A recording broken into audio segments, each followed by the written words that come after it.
the ultimate testament of how difficult it is to bet against this market. We were down as much as 5% from all-time highs back in late October, ultimately to reverse and end November higher. So really T2V is saying that now is not the time to be betting against stocks. Simply, the economy is just too strong. It's interesting, you know, my buddy Bob Sloan from S3 Partners, he says people hedging these stocks don't necessarily hate the companies, but it's the only way to hedge this market. I wonder what 22V would say. I mean, do you have to be long? It's not necessarily that you have to be long. It's just that betting against the strength of the equities has not fared well for anyone who is doing that. Marko Kolanovic on Twitter posted something really interesting. He said that now feels like a market where bears aren't excited about selling and bulls aren't excited about buying, especially given the lack of kind of catalyst that we've had with no economic data. We're awaiting the Fed meeting. So there needs to be something to make people excited to go in one direction or the other. All right, Alex, thanks so much for joining us. Alexander Semenova wrote that story on the Bloomberg side. Let's bring in back Morgan Stanley CIO and Chief U.S. Equity Strategist Mike Wilson. And, you know, when she mentioned Marco, I thought of you. I used to think of the two of you together, right? You were the two biggest bears on Wall Street. Go back to, you know, the inflection point. What changed your view? Because now you're one of the biggest bulls on Wall Street. Well, it's just flexibility. I mean, it's funny how you get a reputation. You know, you go from biggest bull to biggest bear, and we've had that over the last 10 years, quite frankly. So it's not new for us. I mean, we're happy to go either way, depending on where our work shows. Most recently, in the last year, what's really changed for us is the earnings revisions, okay? So like this year, it looks much different. The earnings revision breadth is tremendous. I mean, that's the story, and I think that's the story that most people are still missing. And everybody's focused on valuations. Like, look, valuations are okay if earnings are going to beat on the upside. And that's our call for 2026, is that we're seeing a broadening out in the earnings story. And we should see a broadening out in the equity story as a result of that. So we're very disciplined around our work. I mean, whether it's sentiment or positioning or, you know, valuation or earnings revisions, I mean, we look at everything, Matt. And I think it's just, you know, at this point in time, it looks pretty supportive from a policy standpoint, from an earnings revision standpoint, and in valuation, you grow into it. I think, though, this gets back to what you were talking about before the break of why we would get Fed cuts, what the catalyst would be. Because I think a lot of people struggle with this idea that the economy is in a place that it has to have cuts. And at the same time, corporate America is doing really well. Is there not tension in that? Well, there is, but here's the story. So most of corporate America is not doing well. Okay, just like most Americans have been suffering for the last 3 or 4 years for one important reason. Rates are too high for the average economic participant. This is why the market has been narrow. This is why we have the K economy. Okay, so I think the Fed understands that in order to kind of get the real economy moving again, get high velocity transactions moving in the real economy, rates need to be lower. Now, they need to be a little bit careful with that because it could create a bubbly type situation for stocks. But I mean, what we don't want to do is we don't want to see the government or policy crowd out a recovery that is very nascent for many parts of the economy right now. Where is the market most wrong, or where would you have your highest concerns in terms of what happens next year? I mean, is that running too hot? Your biggest worry, inflation? Yeah, so on the positive side, I think people are too bearish on the consumer. I hear it all the time, the consumer, you know, they're in real trouble. Some consumers are in real trouble, which is why they need relief with rates, okay? And there's going to be relief on fiscal next year on taxes, about $150 billion of benefit from the big, beautiful bill for that sort of middle income consumer. So I think people are too bearish on the consumer. I think that's where we're going to be surprised, particularly in the first half of next year. On the other side, I would say, yeah, inflation. I think the strategy of running it hot will come back to bite us probably sooner than people think. So if people buy into our call that a new economic cycle began in April, most people would say, well, that should last 4, 5, 6 years. I don't think so. Well, just to that point, quickly, Mike, before we head to the break, I mean, 2026 is going to be a midterm year. We've already seen this administration pivot to focus on affordability. What sort of risk does that inject into this? It's a big risk for later next year. I don't think that's a risk in the first half of next year. So once again, we're going to stay flexible. We may be here a year from now, you may be saying, why are you so bearish? I don't know. I mean, like my point is, this is a time not to get married to anything for more than, I would say, 6-month view. So 6-month view is kind of a sweet spot right now. And that in itself is telling. Mike, staying with us, that is Mike Wilson of Morgan Stanley. Coming up. Hello, my name is DrPaulCottrell. We are live streaming on Rumble, on YouTube, and my website, the-studio-reykjavik.com. We're also simulcasting on X Spaces. If you have a question, please go to X Spaces on my Twitter or on my X feed and ask the question. You can also type the question in the chat. This is an interactive show. We're going to go over the market and some of the news. Sometimes it's breaking news. Sometimes it's a slow day. We never know. This show is unscripted. Thank you for joining. I greatly appreciate it. Please help support the work by sharing the links and asking your social media to follow me. Also, if you like the free content that I provide, I have thousands of videos for free. Please donate on my website. You can donate through Stripe, PayPal, or buy me a coffee. You could be a paid member to my Patreon channel or my Substack channel. I don't put anything behind a paywall. Everything that I produce for these news streams are for free. So please help support the work that I do. In addition, I have great products. I have ebooks, supplements, and course material in immunology and pulmonology on my website. So let's just talk about some of the great products that I have to help improve your health and wellness. Go to my store and get the Max 35. Max 35 is 35 parts per million, or Cleanse, which is 30 parts per million. They're at different price points, but you take it the same way and it does basically the same thing. Take a teaspoon a day, swish it in your mouth, gargle about 20 seconds or so, and then swallow it. This will help to boost up your immune system by improving your oral cavity, improving your oral pharynx, which is the back of your throat, improving your mucosal barrier, and improving the health of your epithelial cells, especially in the oral pharynx. When you do that, you're boosting up your immune system. This is super important to take every day. I've been doing this protocol for over 5 years, teaspoon a day, every day. If you're not feeling well or someone around you is not feeling well, take a tablespoon or 2 a day. It's part of my anti-aging protocol. It helps to boost up the immune system. Please go to my store, the-studio-reykjavik.com. Especially take it during the winter and the fall and the winter season. So also I have very high quality structural nano silver soaps. You can get it in lavender or in peppermint, charcoal tea tree, and lemongrass. Very high quality structural nano silver soaps, perfect for skin health. Get a few bars for your household. You can use them as even gifts because we're in the holiday season now. Maybe you want to help someone along and trying to improve their health. So go to my store and get some very high quality supplements. If you follow what I have to say during this show, what you're going to start to notice is that there is a way to stack these supplements and health products where it'll slow down the aging process and boost up the immune system. With that said, let's go back to Bloomberg.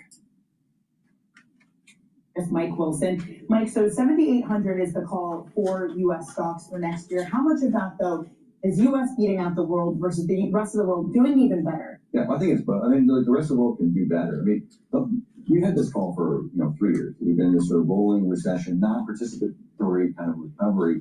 And that's the same story for the rest of the world, right? The rest of the world hasn't really been recovering since COVID either. So we're seeing, Chinese market's doing much better. India had a tough year this year relative. It's fine. I think that's a market that can come back. And in Latin America, as we kind of coordinate maybe this Western Hemisphere connection, Latin America looks quite a bit better. So I think foreign stocks will have a better year. It doesn't mean they beat the U.S., but they can keep up. The real story for next year, though, I want to make this clear. It's not about the S&P target, okay? It's more about this broadening out. And that broadening out is contingent, though, on the Fed cutting more significantly and or providing more liquidity to both financial markets and the real economy needs as there's more capital spending. So there is this hurdle to get over. Okay, but that's, to me, that's the fat pitch. It's not just S&P, it's not just the AI trade, it's all these areas that have lagged.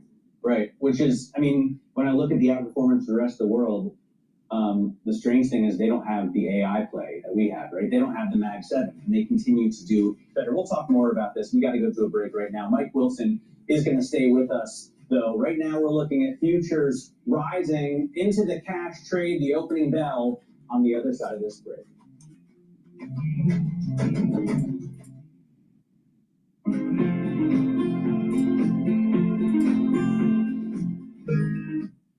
All right, let's play the Fox News about Hegseth setting the record straight on the boat strikes. All right, here we go. First, let's go to Matt Rivera, who is live in Washington, D.C. with the very latest, and Maddie, that of course has to do with the situation involving Venezuela, which is top of mind for many on Capitol Hill today. That's right, Carly and Tom. The White House says the president met with his national security team last night about Venezuela, as lawmakers on both sides of the aisle call into question the legality of these boat strikes. At issue is a Washington Post report that Secretary of War Pete Hegseth ordered a follow-on strike on an alleged drug boat on September 2nd, killing 2 survivors. The Post reported the second strike was conducted under Hegseth's initial order to kill them all. The White House is not denying a second strike occurred, claiming it was done in self-defense as they push forward with what they call an anti-drug trafficking campaign. On September 2nd, Secretary Hegseth authorized Admiral Bradley to conduct these kinetic strikes. Admiral Bradley worked well within his authority and the law, directing the engagement to ensure the boat was destroyed and the threat to the United States of America was eliminated. Hegseth was saying on X, let's make one thing crystal clear. Admiral Mitch Bradley is an American hero, a true professional, and has my 100% support. I stand by him in the combat decisions he has made on the September 2nd mission and all others since. All of this coming as the administration ramps up pressure on Venezuelan President Nicolas Maduro to step down. What's the position on whether US troops on the ground is a possibility there? I know you've answered that before. What's the current position? In Venezuela, I think my previous answer stands. There's many options at the president's disposal that are on the table. The president confirmed over the weekend that he spoke with Maduro last week as the U.S. military builds up its presence in the Caribbean with about 8 dozen warships and more than 15,000 troops. All right, Matt Rivera, live for us in Washington. Maddie, thank you. Let's bring in former State Department Deputy Special Envoy under President Trump, Ellie Cohen. Ellie, thank you so much for joining us. This situation has quickly ramped up with this phone call between President Trump and Nicolas Maduro, where the president reportedly said leave the country, and Maduro agreed only under certain conditions that the president wasn't willing to grant. And we were initially told that our interaction with Venezuela had to do with fighting drug cartels and drugs from entering the country. It clearly appears to be more than just that. So starting at the beginning here, because the president doesn't do anything without America first in mind, what do you think his ultimate goal here is with this pressure campaign against Venezuela, and why? Carly, you said it exactly right. When I look at the situation in Venezuela, what I see is an America First policy as it comes to national security being played out for the American people. And if you think about what the president promised on the campaign trail, he promised that we would act like a sovereign nation. We were going to defend our borders, and that's what the Trump administration has done incredibly within 10 months, right? We've stopped the flow of migration into the country. Right now, the S&P 500 is trading at 6,833. My target for year end is 6,850 to about 6,900. Now, we just heard that a year-end target for next year is 7,800. I am not making that call yet. We're going to wait until we get into January. We're going to take a look at the price structure and then make a determination. So I'm not making any call for the end of next year, but the end of this year, I think it's going to be anywhere from 6,850 to 6,900. The natural gas futures are trading at 4.926. Oil's trading at $59 a barrel. VIX is trading at 16.78. And Bitcoin is trading at just under 89,000. Now this is also protecting our sovereignty by taking the fight to where it comes from, which is Venezuela. Venezuela has become a hub of the drugs that are flooding our country, that are killing our children. I can't think of a single parent in this country, Carly, that is not terrorized by the thought of these drugs reaching our children. I can't think of a single community in America, whatever your zip code is, that hasn't been impacted by the drugs that Maduro and Venezuela have flooded our cities and towns with. And so this is an issue that touches every American. And again, what we're seeing is an America First national security policy. We're seeing the president deliver on his promises to the American people. The most basic thing that any government promises people is to protect its citizens. So, Ellie, why do you think Maduro has not yet taken this off-ramp offered by Donald Trump? I mean, it's not like Maduro has a military that can come even anywhere near close to our military. It's basically a bunch of ragtag individuals who cannot fight, who have outdated Soviet weapons. So why hasn't Maduro taken this offer? Well, you have to understand that Maduro is a narco-terrorist, right? So you're not dealing with a rational world leader. And Maduro has been backed by Cuba, by China, by Russia. Now, I think that Maduro's allies are about to abandon him because nobody is going to take on the United States, just like you just said, Todd. So, I think that we're going to see this story develop very quickly. And what we're going to see is peace through strength. We're going to see that President Trump, again, is delivering on his promises to the American people when it comes to defending our homeland, when it comes to defending every town and every city in the country.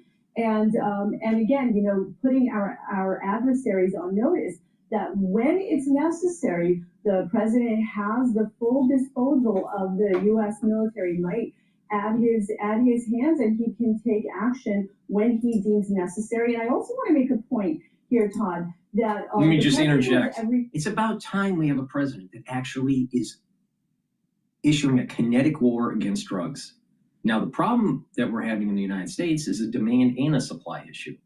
So by knocking out the supply, we also have to deal with the demand. But having a kinetic means to orchestrate a war on drugs is the right policy. Now, people are saying there's also oil in Venezuela and raw earth metals and a geopolitical strategy to command the South America area for America First policy. Yeah, what's wrong with that? Why do we have people in the United States saying, you know what? People are saying in the United States, it's wrong to have projection of your power in South America. But it's okay to have China and Russia? No. Our backyard should be under our rule, not China's rule. Now, people need to understand that Venezuela, this is a stepping stone for the war in the Pacific. You have to command that area in South America. You have to command the area around Panama. You're going to have to make sure that you have freedom of navigation through Panama Canal. You need the rare earth metals. You need as much energy that you can command for a potential world war. So taking out Venezuela for the benefit of the United States, there's nothing wrong with that. And on top of it, you're stopping the drug running. So I'm 100% for absolutely destroying Venezuela. There's nothing wrong with making sure that we win in the Pacific. And anyone that thinks that this war against Venezuela is just about drugs, you're not paying attention. If you think that this is just about, having some sort of hegemonic power for energy, no. This is a stepping stone for the war in the Pacific. If you don't believe me, start paying attention to the problems that were starting to arise just before the United States became involved in World War II. Start researching what was going on in the energy sector, especially with Japan and as they were expanding their empire in Asia, and what FDR did in terms of embargoes. And then you start to realize that this move in Venezuela is the first piece of a larger strategy against China.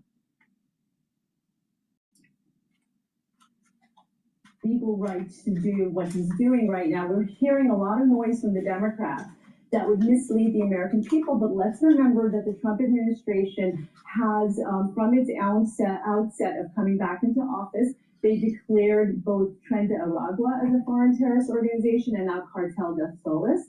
And so what that means is the president is again within. And all this drug running is just all this drug running that was taking place in infiltrating our country. This is the opium wars 2.0. All right. China was weakened because of the opium wars. And China is trying to weaken the United States as they move closer to taking control of the first island chains. If they take the first island chains, the United States has lost its hegemonic power and lost its freedom of navigation in the Pacific. Now, do you think that our great prosperity is going to be as good if we lose that freedom of navigation? If we lose that freedom of navigation, your way of life in the United States is going to radically change. And that's why this is happening.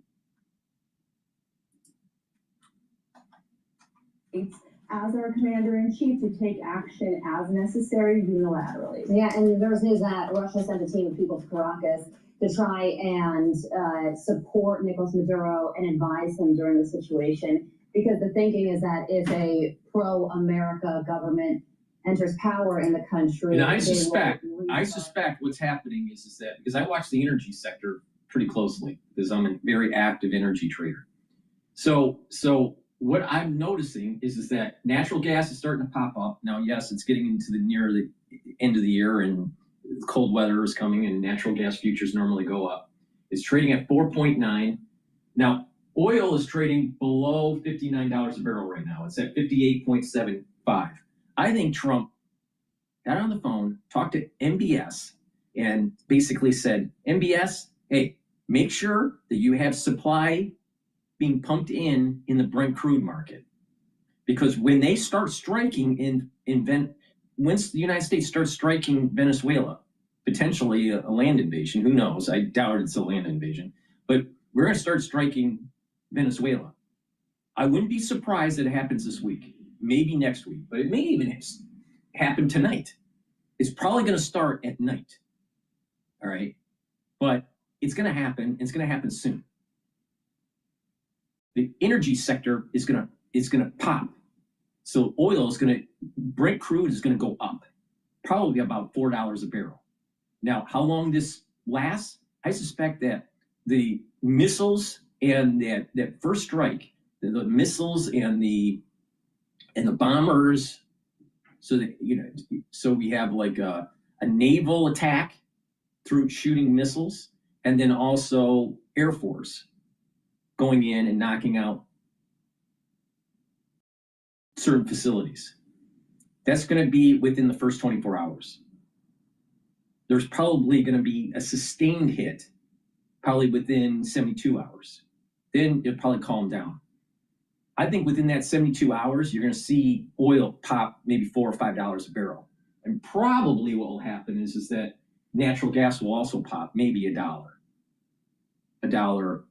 per million British thermal units. So I suspect that Trump talked to MBS to try to bring down oil price to buffer the pop that's going to happen when the attack hits.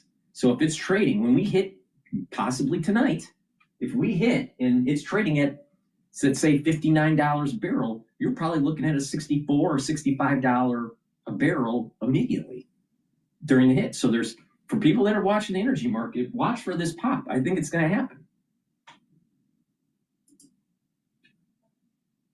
Venezuela oil production, which would, take a dip in global sales and hurt Russian economy. So all of these countries are intertwined. And going to Russia, Special Envoy Steve Witkoff is going to be meeting with Vladimir Putin today. Caroline Levitt yesterday described this as shuttle diplomacy. It certainly appears to be that. Where do you think things stand right now when it comes to the Russia-Ukraine war? And could this round of negotiations ultimately lead to a peace deal? Carly, you know what we're seeing right now is how much President Trump and his administration are dedicated to diplomacy. This is going to be Steve Witkoff's sixth trip to Russia.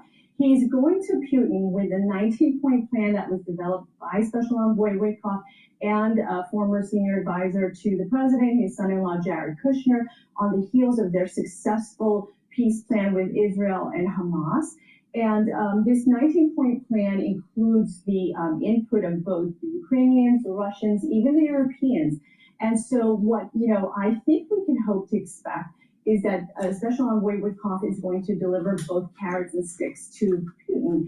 The carrots are promises of greater economic development, and there's so much in it for Russia to bring this war to an end in terms of the peace and prosperity of his country. But on the other hand, I think Steve Witkoff is prepared to have some tough conversations with Putin behind closed doors.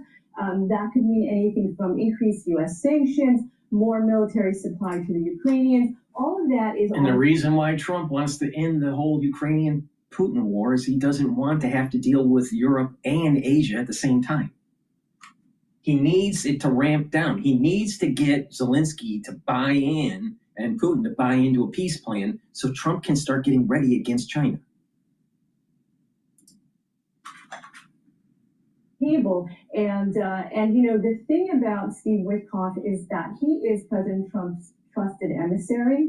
And when you're conducting diplomacy, it means a lot for Russian President Putin to know that Steve Witkoff has the president's complete trust and confidence, and that he's really been empowered to conduct this highest level of diplomacy.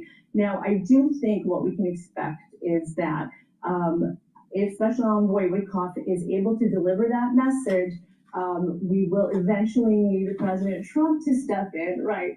Because as we've seen, with 8 peace deals in 8 months, it eventually requires President Trump's sheer force of personality to get across the finish line. You saw my eyes. That's where I was going. This is a key step, but the main step is getting Donald Trump in the room or at the table ending this war. All right, we're going to go to a former NATO commander doing the prediction about possible land action in Venezuela. Please go to my store, the-studio-reykjavik.com, and get the zeolite. Zeolite will help to detoxify your body. And when you detoxify your body regularly, you're improving your immune system and your endocrine system. Your body will just perform better, and you'll have better brain function. All these toxins that start to build up in your body over time affects all these different organ systems. You want to get rid of these toxins. So zeolite will bind to heavy metals, toxins, and chemicals and allow you to urinate them out within 6 to 8 hours. Take 3 small drops underneath your tongue, drink filtered water, do that every day. It's super simple. Go to my store, get the zeolite. This is a great way to get healthy. In addition, drink filtered water, stay away from processed foods because it has a lot of chemicals in it. And take a look at your environment. Take a look at your basement or your garage or the cleaning supplies in your closets. Get rid of them, or if you have to have those types of cleaning supplies, put them in double-layered containers. And when you do that, you're preventing degassing and breathing small concentrations of these chemicals. Because these chemicals you breathe in, and it affects your endocrine system and your immune system. You want to get rid of them. So please go to my store, get the zeolite. It's very important, all right? And if you do this regularly, you'll also slowly get rid of those PFAS chemicals. So please go to my store, the-studio-reykjavik.com. Use discount 5, you get $5 off any order. Spend $100 or more, you get a free gift until supplies last. And you are going to need that free gift for the winter. All right.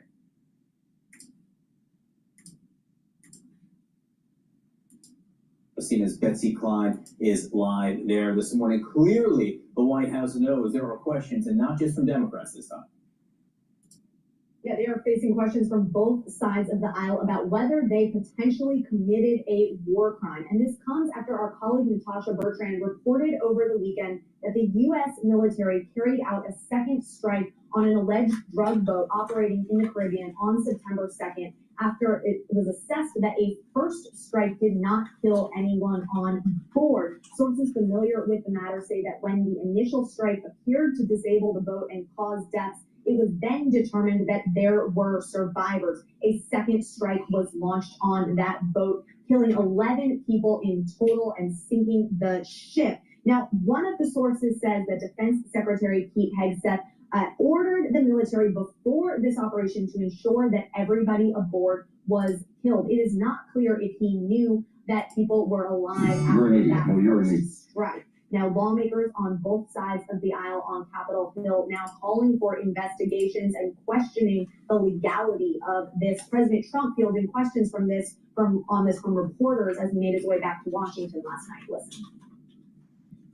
Number one, I don't know that happened. And Pete said he did not want them. He didn't even know what people were talking about. So we'll look into it. But no, I wouldn't have wanted that, not the second strike.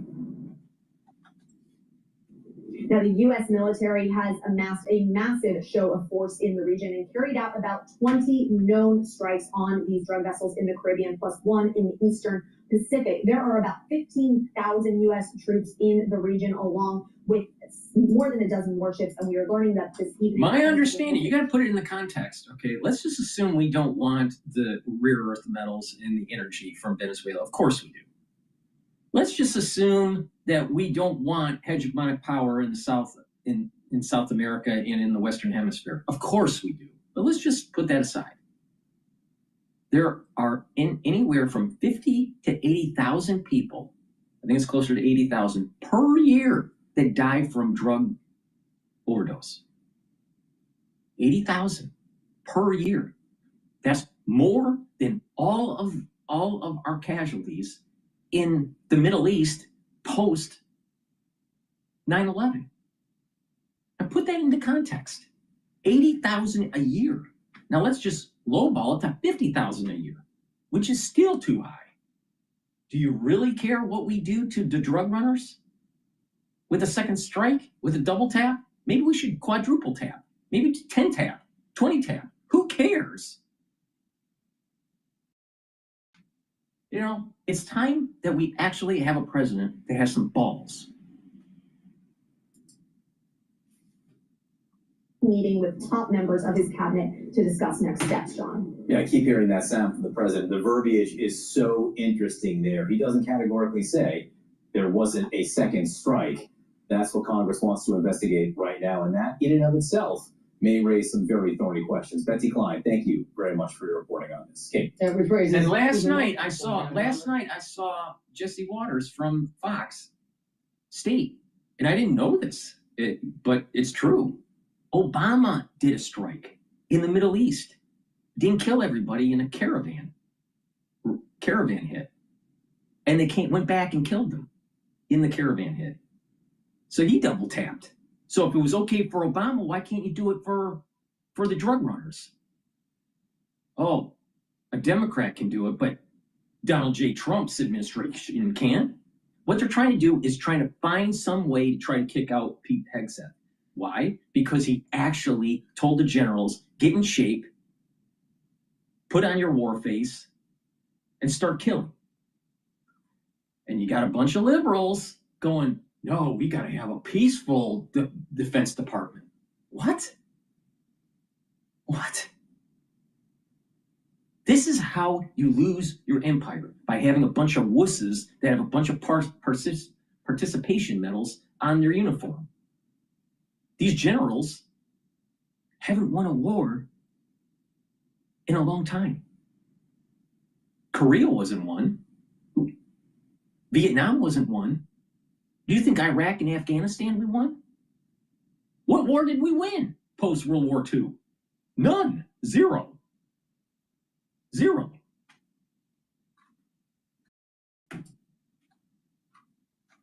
With this meeting at the White House, we just reported on is happening tonight on this very issue. Joining us right now to talk more about it, CNN senior military analyst, retired Admiral James Stavridis, former NATO Supreme Allied Commander. Former NATO Supreme Commander that didn't win a war in his whole career, but he has a lot of medals. You ever look at like General Eisenhower, all right? General Eisenhower, and you look at the medals he has, and you gotta remember, you know, he was pretty damn good during World War II, right? You look at his uniform, he doesn't have a whole lot of medals. You look at these generals today, that haven't won a war, and they got lots of medals. Participation. That's what's happening. And they're out of shape and they can't even do a sit-up or a push-up. Great to see you again. You also ran Southern Command, so you know this region well. I want to play for you another piece of sound. We had Senator Angus King on this morning, what he said. It's all about the facts, Kate. The law is clear. If the facts are as have been alleged, that there was a second strike specifically to kill the survivors in the water, that's a stone cold war crime. Obama did it in a caravan in the Middle East. No one said anything about a war crime with Obama. What's going on here?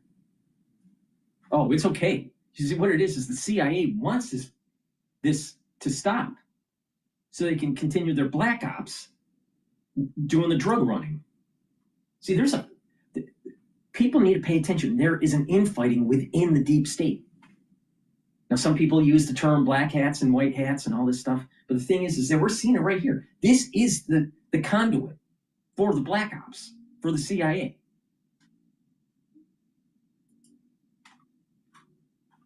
So are we looking at a possible war crime, and who gives that order? Who would know?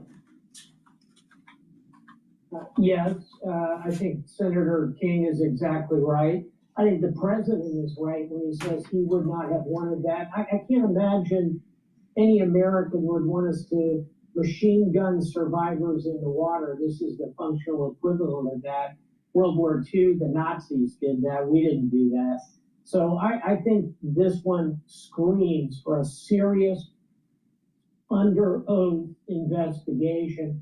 And I think that's what we're going to see. In terms of who gave the order, certainly the Secretary of Defense would have authorized the mission. He would have authorized the level of force, the lethality of the mission. After that, Kate, it becomes a tactical question, who actually gave the order for the second strike. This is exactly why we need a thorough investigation with a real timeline, a tick-tock, who said what, when, what was the result. But I can't imagine any American believes that we should be machine gunning people that are floating in the water. Clearly not. Why not? They're drug runners. They're the enemy. And guess what? The Opium Wars 2.0 is happening right now. China's trying to weaken the United States. Don't get that wrong. They're doing it on purpose.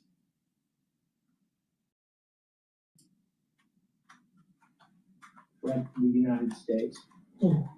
Also, Admiral, you've been really helpful engaging kind of the odds, if you will, and kind of laying out the odds since we started talking about these boat strikes. You have this meeting now that's going to be happening at the White House to talk about next steps in Venezuela. You add all of this, add in this new detail, add in this meeting, add in the phone call between President Trump and Nicolas Maduro.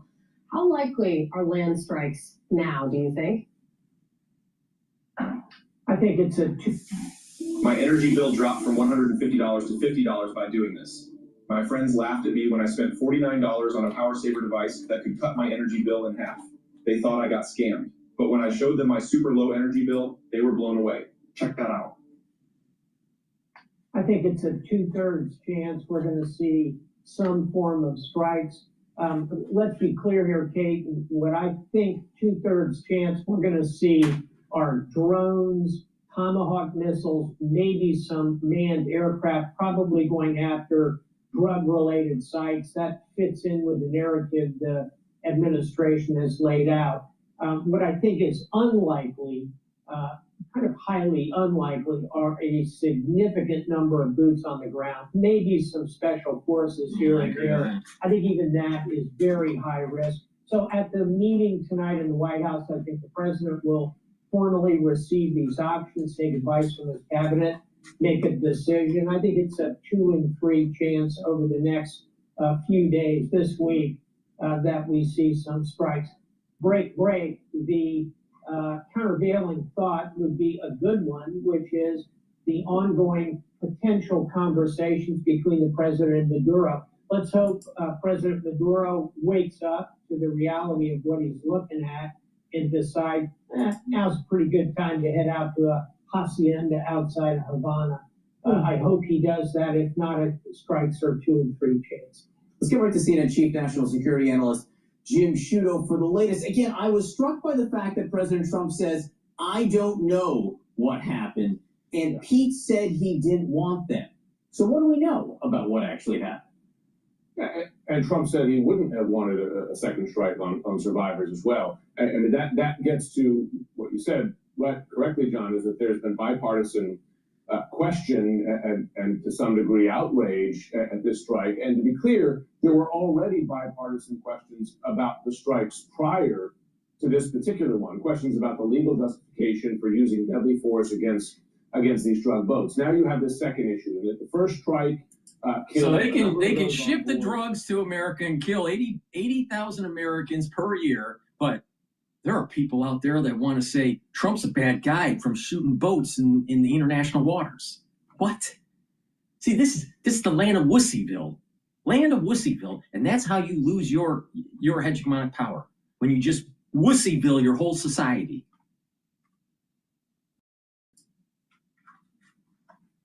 Not all of them, and that U.S. forces carried out a second strike to kill the survivors. That's key because the law of war is such that not only do you not kill the wounded or the survivors of a strike, but you have some obligation to give them medical care. And if folks at home are watching this and saying, oh, but they're alleged drug dealers, etc. I mean, go to the Vietnam War, the World War II. U.S. medics provided medical care to wounded soldiers of enemy forces. Yeah, and Obama did a double tap on terrorists in the Middle East with the drone strike. Why isn't Obama under war crimes? Oh, Obama can do it, but Trump can't. So now you have bipartisan investigations both in the House and the Senate, and keep in mind these are Republican-led investigations, of course, John, because they have the majority in both the House and the Senate, and it speaks to broader questions about these operations, right? Because as I said at the start, there were already questions, there were already demands from both Republican and Democratic lawmakers prior to this for the administration to better articulate its legal justification for any of these deadly strikes, and they have not been satisfied with those answers. So, among their sources of dissatisfaction is that there's been no written legal justification given, which, as I understand it, speaking to folks on the Hill, is required for this sort of thing. So, listen, it's Again, going to be. Where were they when Obama did it? Where were they? See, the deep state doesn't like Trump. Deep state loved Obama.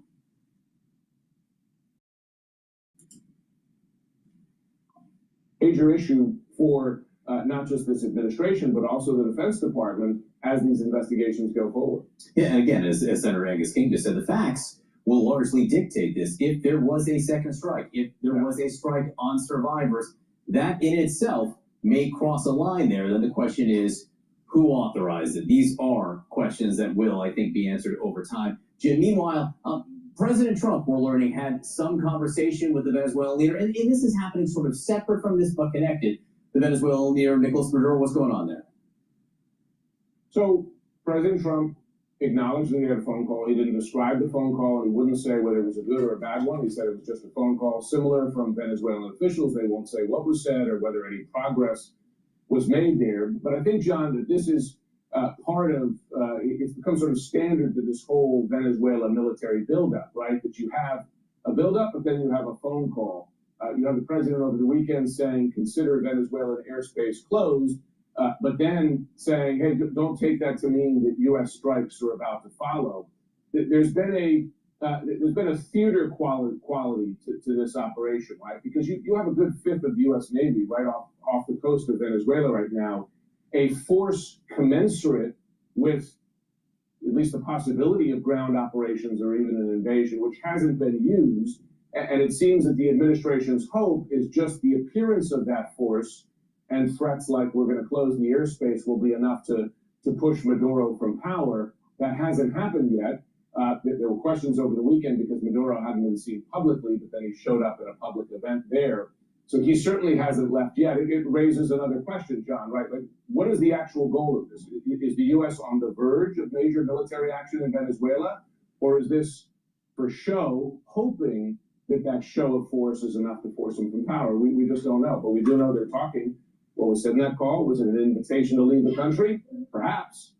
We haven't seen Maduro take that yet. These are questions that members of Congress themselves are asking right now. Jim Sciutto, great to see you this morning. Thank you very much for your reporting on all this. All right, let's go to thoughts about killing Americans by the Chinese.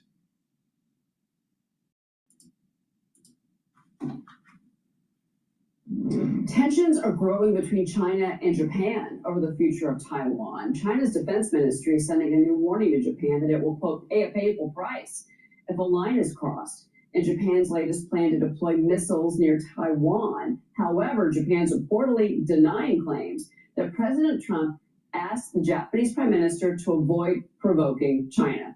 The Beijing is now turning to France to try and shore up support. Bloomberg reports this. An official at Macron's Élysée Palace said Thursday, Paris is consistent in supporting the one China policy, the recognition that the mainland and Taiwan make up a single nation governed by Beijing, and calls for the status quo to be respected. Now, Macron is set to visit China this week to hold some economic and commercial discussions. Is that a factor in that statement from that spokesperson from the Élysée Palace? Well, let's bring in Gatestone Institute senior fellow Gordon Chang. I want to get your reaction to that, because I think the key thing here is Macron's going to China to talk about economic policy. And here you've got this statement of, the French, the government, putting their support behind China. And yes, Beijing runs Taiwan. Well, certainly, Cheryl, what's going on here is that Beijing is going on a bender. So every conversation it has with every country is going to focus on Japan and Taiwan, as it has since November 7th. That's when Prime Minister Takaichi said that Chinese invasion of Taiwan would be a survival-threatening situation for Japan, which would permit her to mobilize the self-defense forces. Since then, China picked this confrontation, and it has been losing. And so I think that China is now looking for allies far and away. But clearly right now, China has been humbled by someone who will not be cowed by Beijing's bluster. Yeah, well, and that's a good point. But, another issue that they're having right now, and this is a global story, is this Hong Kong fire. 151 people are dead. There's still about 40 missing. This was last week. It was a high-rise building. Officials say the death toll could even rise beyond that. They've been searching for survivors, but that could take 3 to 4 weeks. And there's been 13 arrests. All were working at a construction firm in charge of renovating that building. They're facing charges, negligence and manslaughter. Hong Kong announced a 3-day period of mourning, Gordon. But, there's a lot of anger in Hong Kong against Beijing and China. Beijing is now saying, we're going to crack down on any anti-China protests. But is this some type of tipping point, do you think, in Hong Kong in particular, and this authoritarian rule over China, which they've had to deal with? It could certainly be the tipping point. Just a few hours ago, the Hong Kong police released Miles Kwan, a student who had started an online petition about the fire demanding accountability. And he had been arrested under the national security law. Well, I think that essentially Beijing right now realized that was going too far, so they had to let him go. And I think that is going to be a sign that the Hong Kong people are indignant. And they're not only indignant over the contractors and the others who failed to follow safety procedures, but also against the Hong Kong government, which seems to be going after Hong Kong people who have been questioning the government's handling this. One other thing, Cheryl. China's propagandists are blaming America and Britain for the fire. And that is just ludicrous, because Britain handed over Hong Kong on July 1st, 1997. And for them to blame Britain, this certainly is a sign of desperation on the part of China. Absolutely, I agree with you. The other thing is when it comes to desperation is the technology sector in China. They've been moving, these technology companies, moving their AI trading models apparently abroad, because they want to get those NVIDIA chips, and they're trying to avoid U.S. restrictions. This is in the Financial Times. President Trump weighed whether to allow NVIDIA to sell their newest chip to Chinese companies. That reverses existing policy, but tightening restrictions on chip sales to Beijing. Maria had NVIDIA CEO Jensen Huang last month all about this. Watch. that in President Trump's first administration, he set the tone perfectly for America to lead in technology and make sure that American companies have the best and first, but for American technology companies around the world to compete and win. From a 95% market share in the China market, which is one of the most important markets in the world, when President Trump left office, NVIDIA's market share in China is now 0%. In fact, we've been banned from returning back to the Chinese market by the Chinese. What we really have done is conceded and retreated from the second largest technology market in the world. And President Trump sees that. We underestimated China's ability to accelerate their indigenous technology industry. They manufacture now millions of AI chips. It is very clear now their military doesn't rely on American technology. Gordon, react to what he just said there. Almost nothing is correct. First of all, what we have seen is both Alibaba and ByteDance go to these Southeast Asian data centers so they could use NVIDIA chips. And we saw DeepSeek, which doesn't use NVIDIA chips. It is not able to come up with its R2 model, which had been expected last August. And that shows you that China desperately needs American chips. Now, the reason why this is important is because these chips are being used by the Chinese military to develop weapons to kill Americans. And it is not only strategically wrong for America to sell advanced chips to China, but it's also morally wrong. And Jensen Huang will say anything to be able to sell chips to China that can be used against Americans. But I think common sense. He's totally right about this. Chan is totally right about this. Jensen Huang from NVIDIA, all he cares about is the shareholder value and selling chips. He doesn't care. He doesn't care about this issue between the United States and China. Unbelievable. Unbelievable. You know, the thing is, it's the same problem of kicking the can down the road, and you just want peace immediately and hope that there's not going to be a war down in the future. But when you do kick the can down the road, China will continue to advance their technology, continue to war plan, continue to prepare for taking the island chains, the first island chains, maybe even the second island chains. But the point here is that they've already telegraphed that they want them and that they're going to do it. The question is when. So don't you think that we should preempt it? No, Jensen Huang, or whatever the hell his name is, from NVIDIA, all he cares about is selling chips, driving the price up, driving his stock price up. He doesn't care about how many Americans are going to lose their lives in the Pacific when we have a war with China. He doesn't give a shit. No, it's time.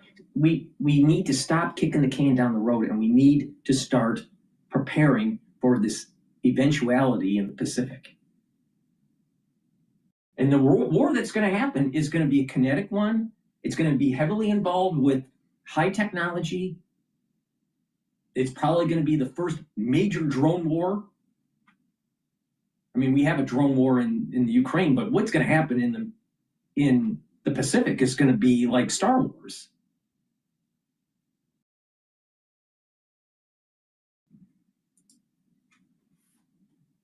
Just will not permit that. And I hope President Trump does not allow the sale of more advanced chips, especially ones on the Blackwell architecture, to China. Now, real quick, what Trump should say is that what Trump should say is there's a forbidden city, and there is a life-appointed dictator named President Xi running the show in China. Before you get American technology, you need to have a democracy. If not, we'll kill you, and then we'll sell you the chips. I mean, why can't we be more forceful instead of this patty cake stuff? Well, you know, we're gonna embargo certain chips, and you know, no. Trump should just say the CCP is going to end. just going to end. Why can't we be that way? Oh, we got America First people saying we want only concentration of domestic policy, not international policy. But people that are America First don't really understand that you have a nice, safe, wonderful economy because of the hegemonic power that we project. You stop projecting that hegemonic power, you will no longer have the flourishing economy that you have.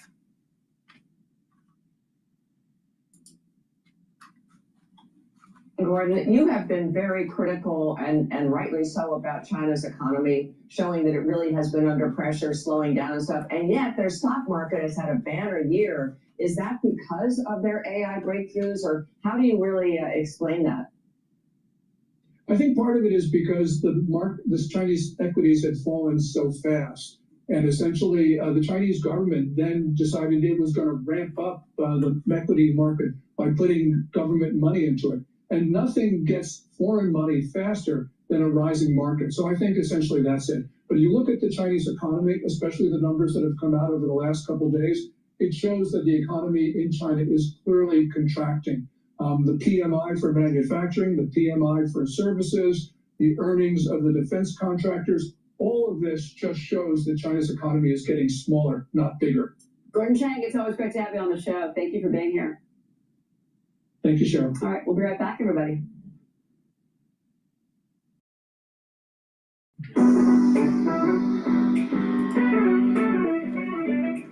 All right, we're gonna go to well, something's going on with crypto here. There's a little bit of a surge in Bitcoin at 91,000. Let's listen into Bloomberg here. Next year, there was really nothing wrong.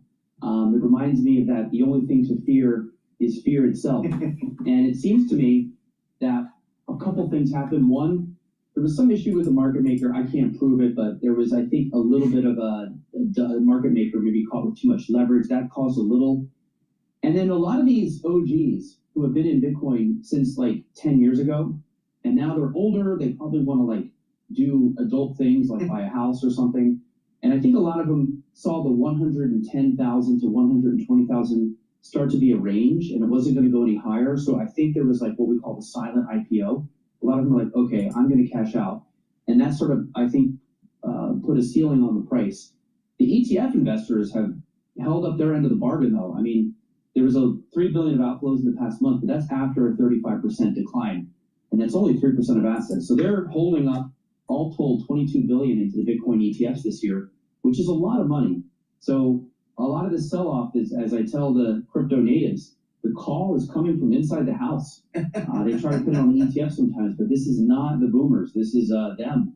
And I think, well, you know, Bitcoin does this. It has these steep sell-offs. So we'll see where it goes from here, but it's certainly not the year a lot of people expected. Eric, we're really seeing the perils of retail Well, investors. a lot of people were saying that Bitcoin was going to be at $250,000 by year end. That's not going to happen. All right. But they also said, and even Donald J. Trump Jr. was saying that Bitcoin was going to be at like 150 or 175. It's below 100. Now, a major holder of Bitcoin is Strategy. And they're leveraged, all right? They borrow money to buy Bitcoin. If it gets to the point where Bitcoin stays below 80, they're going to have to liquidate. Well, if they liquidate, there's going to be a lot of Bitcoin on the market. If there's a lot of Bitcoin on the market, the price is going to drop. It's going to go from 70 to 40 to 20. So you got to really pay attention to this. It's unstable. It's unstable because of the whales. And the ones that were retail investors that were going into ETFs, the ETFs are getting outflows because it's not a stable trade. It's too volatile because of the whales. There's too much market manipulation on top of, you know, calculations, the ability to calculate faster with quantum computing and all this stuff. All right. be very, very careful with Bitcoin. It's very volatile.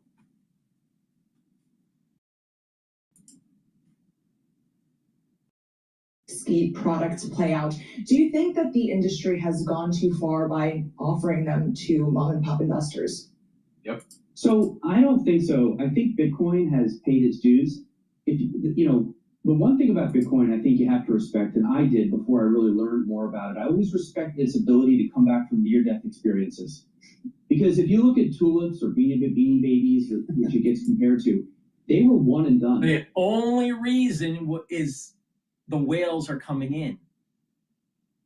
It's not liquid. It's not a liquid market. So when it starts to drop, then you know the forever Bitcoin holders, they come in and buy. Now think about the strategy. Think about the strategy that Strategy has. All right, what's their business plan? To try to corner the market in Bitcoin. Well, if they corner the market in Bitcoin, they're trying to create themselves as a Federal Reserve. They're trying to create themselves as a reserve. Do you think that the Federal Reserve and other central banks that actually create lots of wars throughout the centuries, do you think that they're going to allow someone to corner the market? No. No. On top of it, just assume that the central banks don't prevent that cornering of the market that Strategy has. Let's just assume that the central banks don't get involved to try to prevent Strategy's strategy.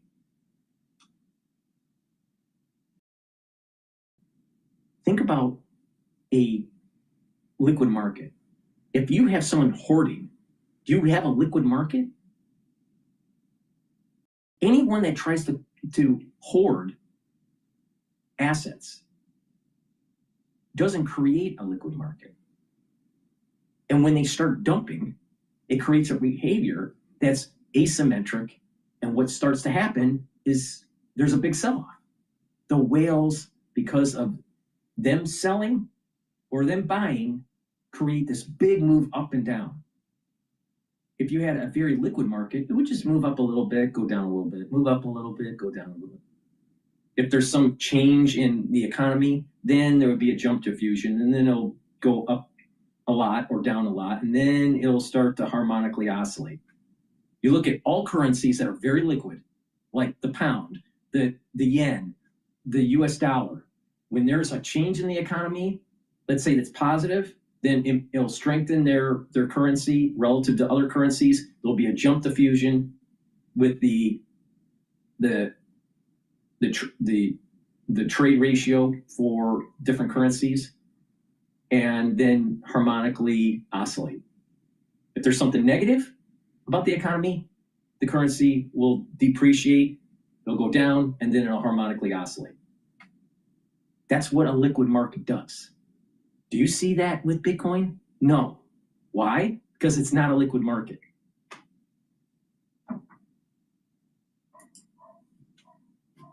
We're now at 16.5. This is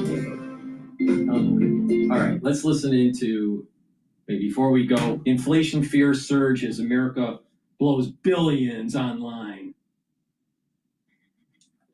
All right, let's, please go to my store, the-studio-reykjavik.com, and get the magnesium and zinc and the vitamin C and magnesium.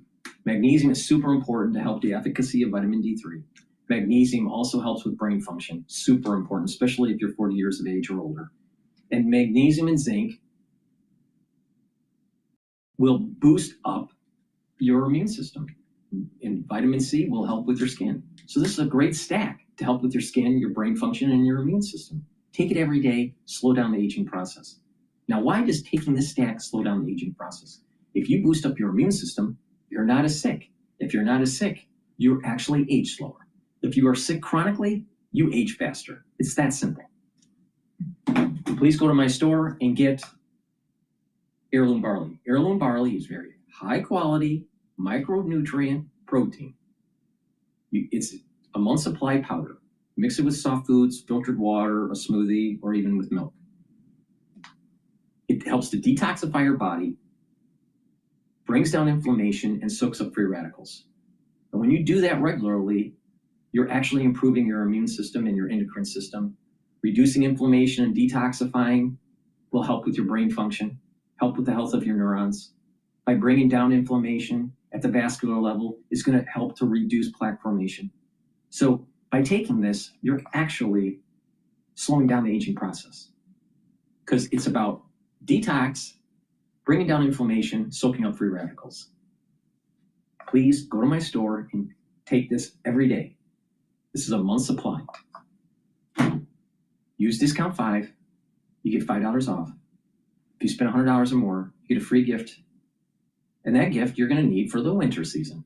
Trust me.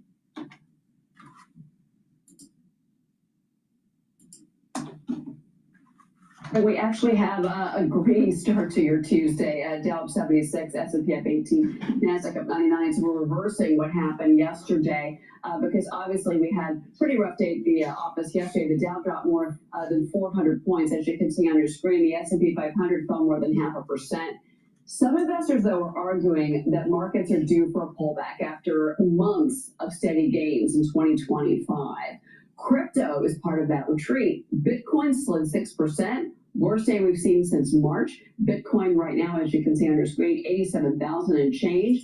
Economists are now looking. Now, think about this wild swings in Bitcoin. It was at 87 as of the recording by Fox Business. It's now trading at 90,000. But there's this huge wave. How do you have a store of value if there's volatility in the currency? Because what it is an exotic derivative. That's what it is. And they always crash. They always crash. Now, there's some people that aren't that intelligent and that aren't that knowledgeable about economies think that something's different. This is just something's different about this. Really? Economies work really simple. Supply, demand. Supply, demand. Nothing different.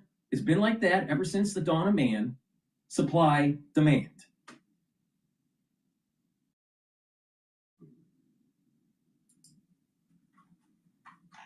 American consumer. Salesforce saying that Black Friday online spending nearing $12 billion. Cyber Monday shopping set to rake in at least another $17 billion. Then there's a new survey finding that Americans are more likely to believe President Trump's economic agenda has raised prices rather than lowering them. Joining me now, former Chrysler and Home Depot chairman and CEO, and Accelerate LLC founder and CEO, Bob Nardelli. Bob, it's great to see you. Good morning.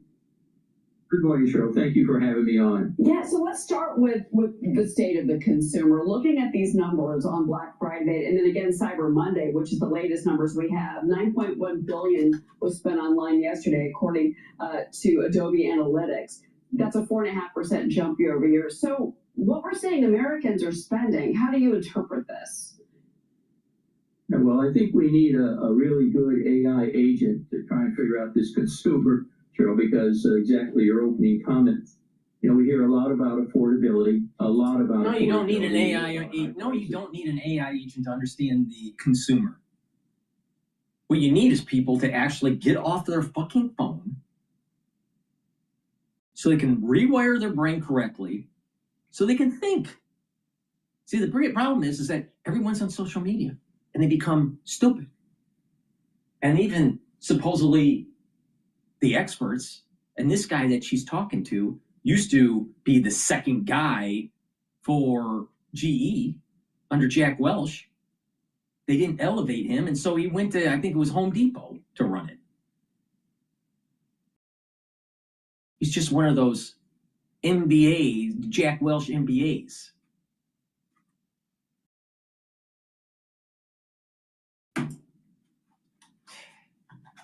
Yeah, if you look at what happened between Friday and Monday, the number I just got for online spending was like 43 billion, and those are not staples.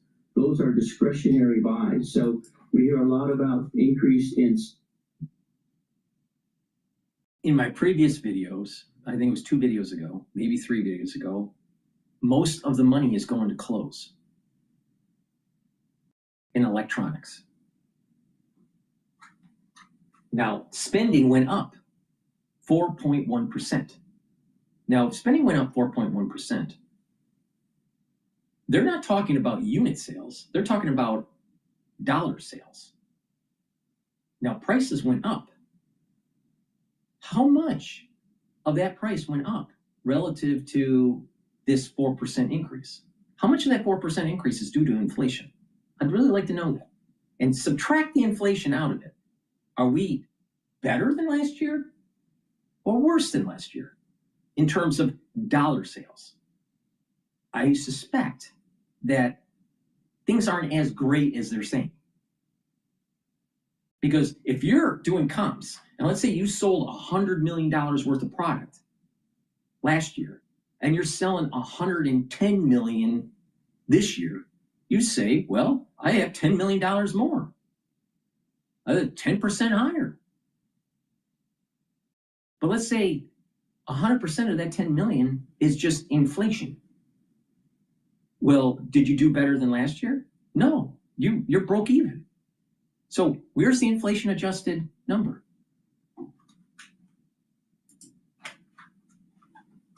Both food, petrol, energy, and so forth.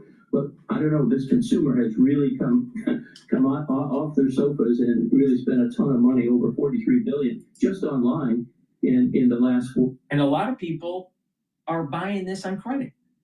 Well, what's going to happen in January and February when everything starts to come due?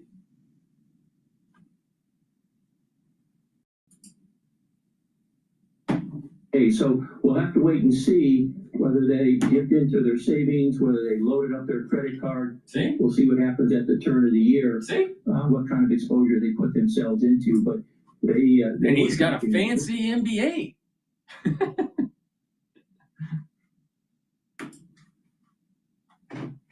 Very heavily these last 4 days online. And Bob, what is so interesting in this poll that I mentioned, this is a Yahoo YouGov poll.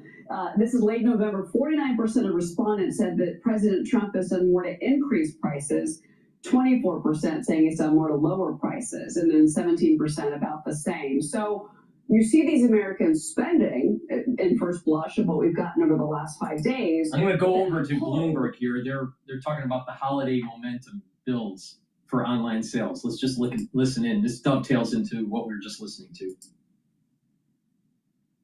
Maybe there still could be some impact next year?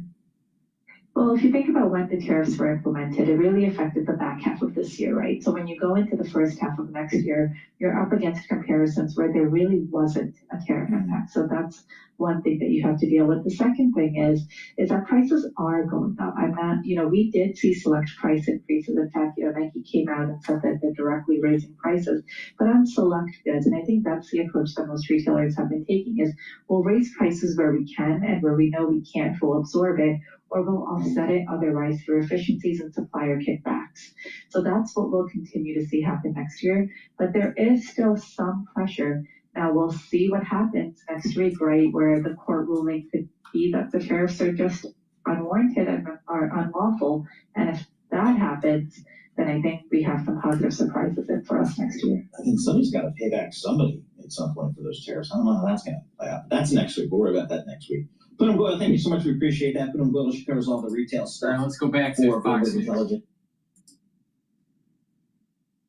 They're politicizing it and saying that President Trump isn't helping them out on prices. So where does the rubber meet the road here? Well, I think there's a dichotomy out there, Cheryl, in that there are price inflation. There are points of inflation that are out there.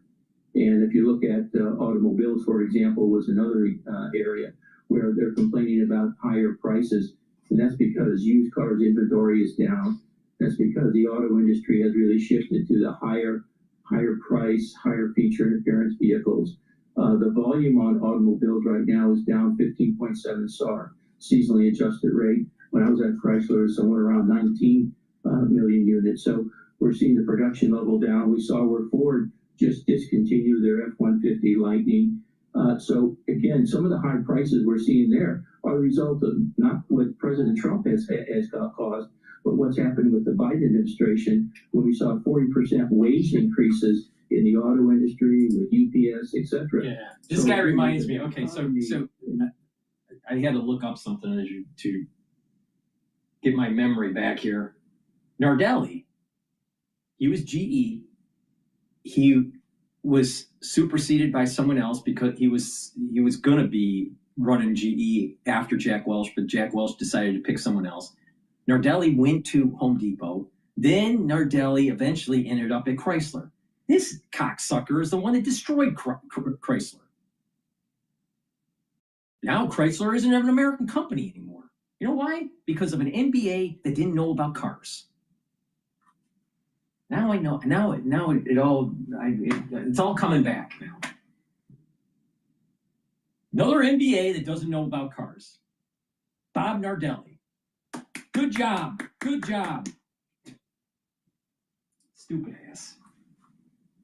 Carryover from previous administration to this administration that in fact did raise prices. Now this administration doing everything they can to get it back in check, and I think we will. I think the forecast for 2026 is very positive. It's very strong. For example, yesterday we saw where Pfizer and Merck took a big hit. I think Pfizer took over 1%. We're seeing it come back today. So we're seeing these goes ins and goes outs, just like unemployment, has ticked up. I think unemployment will tick up a little bit more before the end of the year, Cheryl. Yeah, no, certainly that is something that we know that the Fed is watching very carefully. And markets. I think by the end of the year, we're going to see probably 4.6%.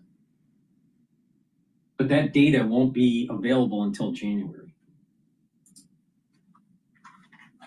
Well, I'm glad that you brought up the fact that you're the former chairman and CEO of Chrysler. I do want to talk to you about car prices because front page of the Wall Street Journal yesterday was this story about the American consumer. He's the one that destroyed Chrysler. He's an expert. Expert at destroying companies.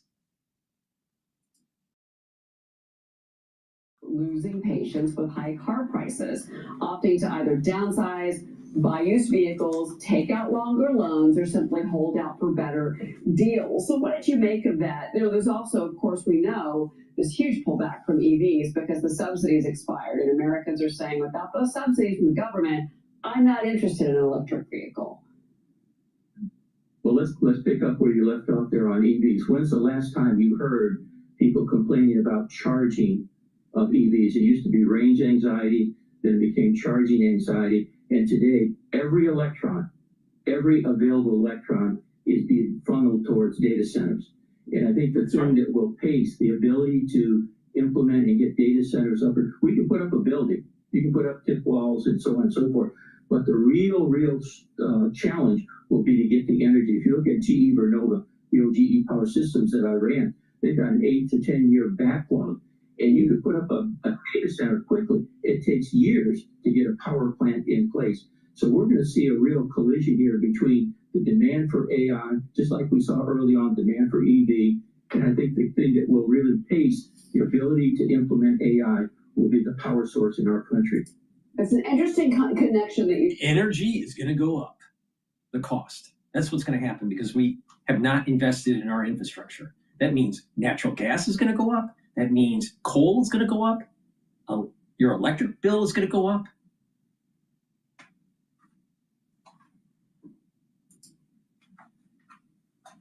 Between these AI data centers and also too under the Biden administration, what we saw was this promise of these hundreds, maybe a couple of thousand these charging stations, and it just never materialized. So that was. Have you noticed he's only focusing on the energy component to this? What about the robust design? Do you think that an EV is robust? Do you think an EV lasts 20 years? 15 years? 10 years? No, not even close. The batteries don't last. The cost to change them is too expensive. $10,000, $20,000. It's designed to be a throwaway every 6 years or 4 years. So overall, it is more cost effective for the individual and for the society to actually have either a hybrid powertrain or a combustion powertrain. But 100% EV doesn't make sense. It doesn't make sense in terms of the total cost. From buying it to servicing it, extending the life of it, it doesn't make sense. Combustion engines will last more than 100,000 miles. If you take care of it, you could easily get 250,000 miles on it. With some repair. Try to do that with an EV. Try to have an EV. Talk to someone that has had an EV for 6 years. What kind of problems are you having? Especially if they live in an environment like the Midwest, or even the East Coast, like Northeast, where there's temperature gradients between the seasons. How's it working for you? Probably not so well.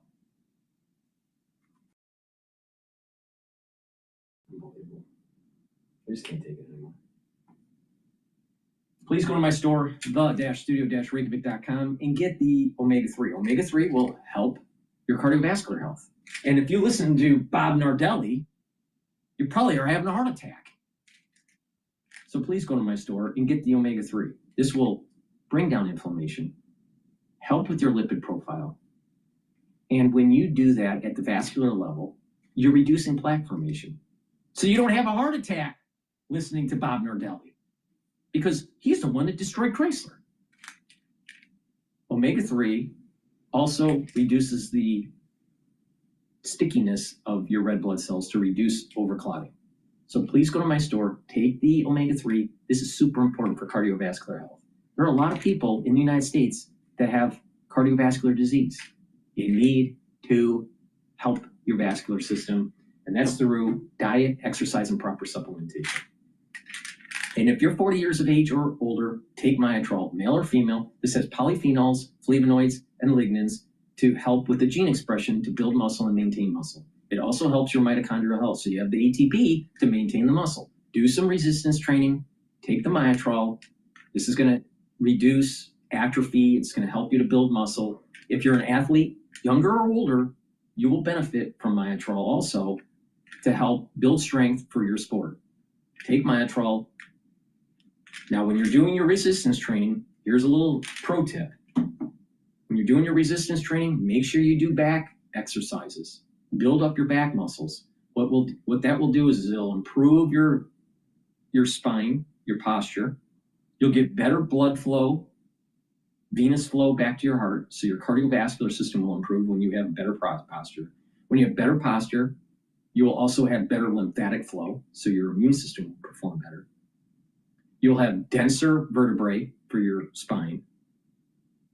So it's really important to improve your back muscles. There's lots of different exercises, rowing exercises, and if you're standing and your body is like this, and you have some weights hanging from your arms, right? And the weights are hanging like this, and just go up, right? And then you can also, if you're hanging like this, you can have the weights down here, and then you lift the weights this way, and it'll build up some of your back muscles.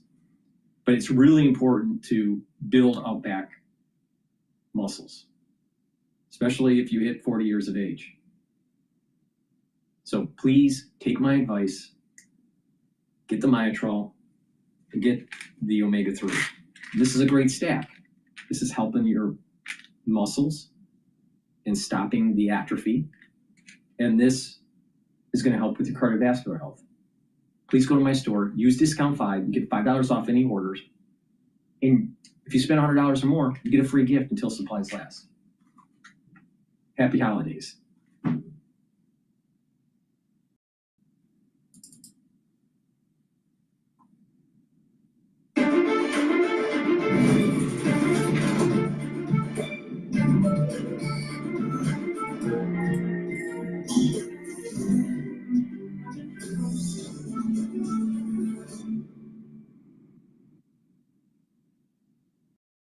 Our next guest going to weigh in on crypto regulations, corporate governance, and more. Join us now, SEC Chairman Paul Atkins. Mr. Chairman, I see where you are right now at the New York Stock Exchange. You're going to celebrate or at least talk about America's 250th, which is coming up next year. And there's a ceremony at the opening bell. And I'm kind of trying to tie together what you do, what we talk about on this show, and how it relates to America's story. And it's capitalism and the rise of the United States have been just inextricably linked. And To a crisis facing. I think freedom, free, because it was such a novel concept. Liberty, when it happened, and we're talking about free markets. It just goes hand in hand. It does. It does. Thank you very much, Joe, and thanks for having me today. So I'm really up here in New York today at the New York Stock Exchange and later on at NASDAQ to really celebrate what you're talking about. We have the 250th anniversary. I've been on the floor of the New York Stock Exchange multiple times. It's pretty cool. The sad thing is, it's a shell of itself because everything's becoming computerized. The data centers aren't even in New York, they're in New Jersey. And Wall Street's ending up becoming a museum. Welcome to America. Signing of the Declaration of Independence next year, which, like you say, is all about liberty and individual freedom and the right to be secure in your property and to pursue happiness. But the thing is that the capital markets have been the engine behind the development of all sorts of innovation, investors risking their money for entrepreneurs to develop their products. And America, in fact, was an investment before it was a nation, because the English investors, British investors, put money into trying to start settlements, North Carolina, which didn't work so well, but then came others at Jamestown and afterwards. And so they risked their money to eventually build the nation that we have to celebrate today. Right. Philosophers.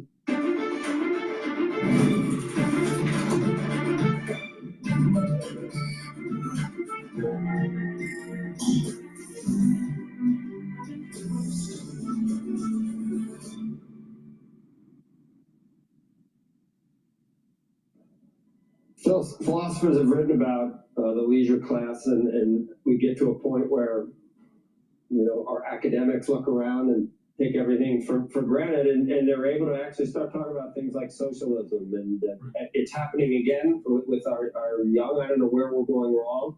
51% think socialism might be superior to capitalism.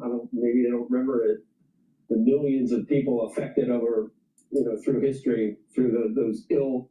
Societies fall when you have socialism. Societies fall when you don't have God, country, and family. Societies fall when you have a ethos perpetuated in a society where you don't have to work. You don't have to work hard. It's not about meritocracy. It's just about a handout. And then once the society collapses, then there's slowly the phoenix rises again, and then there's going to be a new dawn for a new economy. But unfortunately, if we keep on going on this path, we're going to lose. We're going to lose our country. We're going to lose our economy. We're going to lose our constitutional freedoms. It's not something you can reboot like in 10 days. It's something that takes centuries to reboot. Centuries. So anyone that wants to, any of these people that are just all about leisure, that's not what America is. It's about moving forward, exploring, doing the next big thing, not sitting on your laurels. But unfortunately, there's a lot of people in America that are lazy.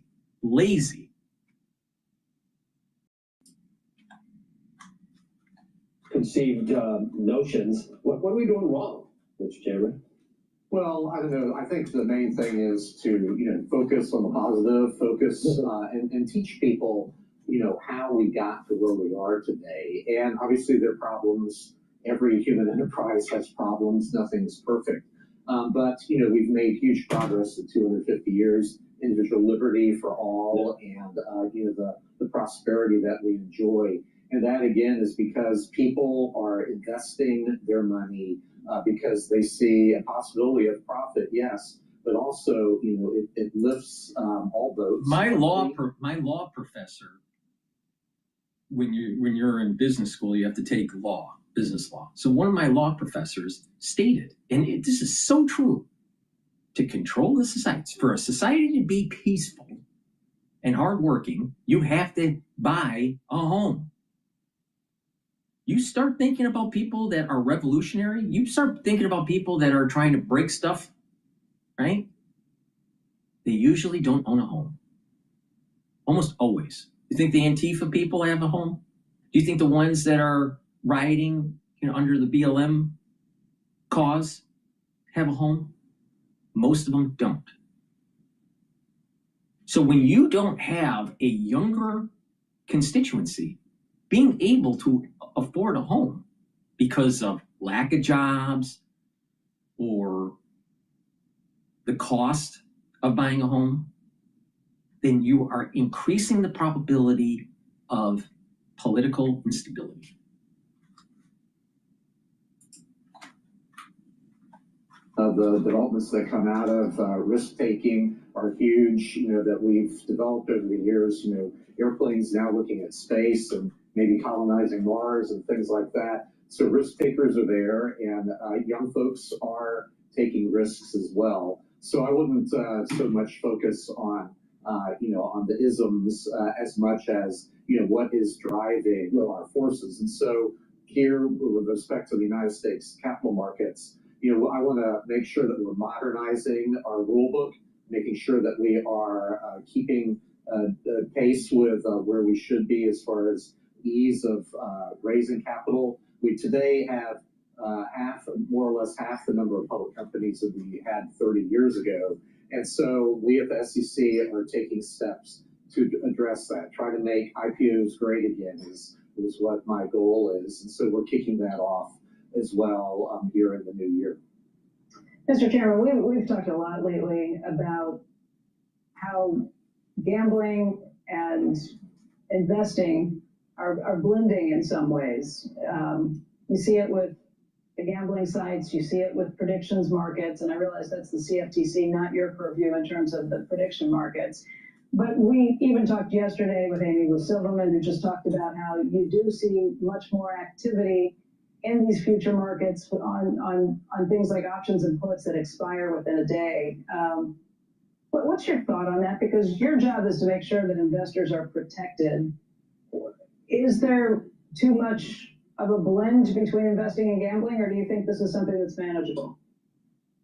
Well, I do think it's manageable, and I'm focused on the capital markets, and I'll leave my colleagues at the Commodity Futures Trading Commission to look after the futures and derivatives markets. And so, but risk taking, there is a continuum from from more long-term things to more short-term as well. But that's inherent in humans to take risks, and others more embracing of it than others who might just stick their money under their mattress. But what we want to try to focus on, and what I hear when I travel abroad in Europe and Japan, for example, is everybody looks with envy and at our capital markets, what we have achieved here in the risk-taking attitude, the investment culture that we have ingrained. And that really is lacking in other cultures. And so that is the thing that is a great asset for the United States that has built our capital markets and has provided capital for entrepreneurs to build towards their dreams, and then to have their investors share in those in building those dreams and making products that people want and people need, and people have to have stake in the game. People have to feel as though they're a part of this movement of prosperity. When people aren't invested, either through homes or through equities, and they see this advancement and they aren't participating, they feel left out, and then they become radicalized. And this is exactly what my law professor a long time ago said. People that have homes don't usually revolt. So if you have a young population that's starting to hate America, starting hating capitalism, that's probably because they don't have a home or they don't have money in the stock market.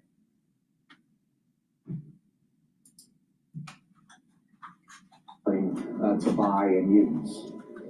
The proxy advisor.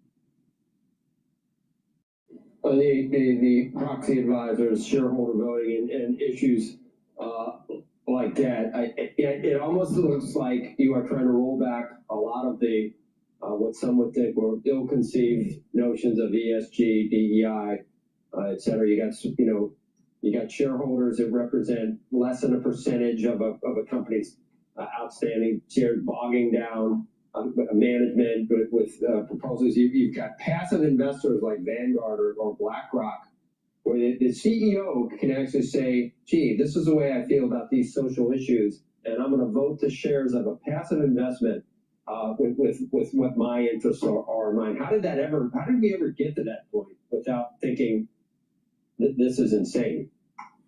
Well, it's interesting. I mean, things have changed a lot. When I was, I've been now at the SEC 3 times, the last 3 decades. But in the early 90s, when I was there for 4 years, the individual investors made up more than half of the market capitalization of the U.S. markets, holding the stocks directly.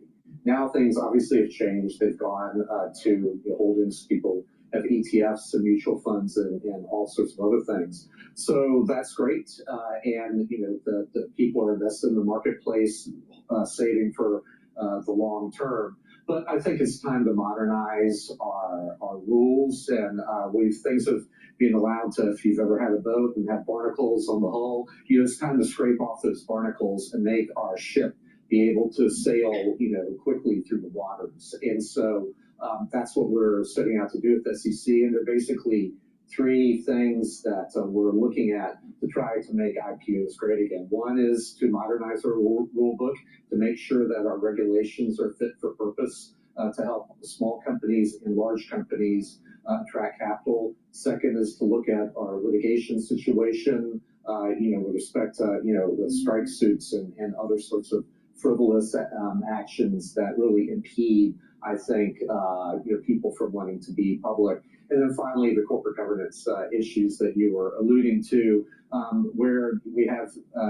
things that take so much time, various precatory proposals and whatnot that are, that really don't get adopted by shareholders and create, I think, more noise and are weaponized by particular special interest groups and that sort of thing. So we need to get back to basics, make sure that our rule book is fit for purpose, and helping to make our capital markets as efficient and growing as possible. Can you do what needs to be done with crypto without legislation? And do you think that can happen before the end of the year? Well, we'll see. We're working with Congress, and we're providing what we call technical assistance to them regarding legislation, and make sure that they're staying on what makes sense and that meshes with other laws and whatnot. And we'll see. I can't prognosticate that, but we have enough authority to drive forward. I'm looking forward to having an innovation exemption that we've been talking about now. We'll be able to get that out in a month or so is what I'm hoping. We were impeded a bit by the government shutdown. Obviously, we couldn't work on things during that time, but we're on track, and we will be able to forge forward with the crypto area and make sure that we are able to embrace this new area of innovation that for too long the United States basically is just pushed back against. And so I'm looking forward to having rules that are focused on helping that sector of. It's interesting. All right, so when he was talking, this was 2 hours ago or so. When he was talking, it was at 87,000 for Bitcoin. Now it's trading at 91. So I suspect that the SEC chairman's comments is what's driving Bitcoin's rise today. They come up and make IPO's NIPCA? It doesn't have the same ring. It's, All right, so I'm gonna go to CNN. Was it CNN? Omnipore and Company. I think she still works for CNN. Talking about why is American student achievement down? All right, this is a big problem. This is a big problem in the United States. All right, but before we do that, please go to my store, the-studio-reykjavik.com. Get the complete multivitamin. This is very easy to digest, and it has the multivitamins that you need for cofactors for proper enzymatic activity so your cells perform better. This is a foundational piece to slow down the aging process if you follow my protocol. And take it with the probiotic. You can get the veggie cap version or the powder version. What I have in my hand is the powder version. Take it every day, and with a good gut biome, you're going to improve your health. Why? Good health starts with a healthy gut. Taking a good probiotic every day is going to allow you to improve your immune system, bring down inflammation at the gut level, allow you to absorb your nutrients better, your metabolism will improve, your skin health will improve, even brain function. When you improve your gut, you're actually going to get rid of brain fog. You're going to sleep better. You're going to be able to detoxify your central nervous system because you're getting into the REM cycles that you need. And you're going to be consolidating memory. Gut health is related to brain function. So please go to my store, make sure you get the probiotic, and improve your overall health by taking the probiotic and the multivitamin. All right, with that, let's listen into CNN. And student achievement in the United States. To a crisis facing public education in America. Students' reading and math scores are reaching historic lows. And according to our next guest, the cause of this decline isn't as obvious as you'd think. New York Magazine's Andrew Rice joins Michelle Martin to explain. Thanks, Bianna. Andrew Rice, thank you so much for talking with us. Thank you. You opened your piece with some of the latest findings for the National Assessment of Educational Progress. This is considered kind of the gold standard, figuring out, how kids are doing academically. And these results show, this is over the past year, and it showed that 40% of fourth graders and a third of eighth graders scored below basic in reading. And on the most recent 12th grade math assessment, about 3/4 of high school seniors could not correctly add the cost of 6 lunch items and calculate a 20% tip. And I was just wondering, since you write about a lot of things, what made you take a look at this?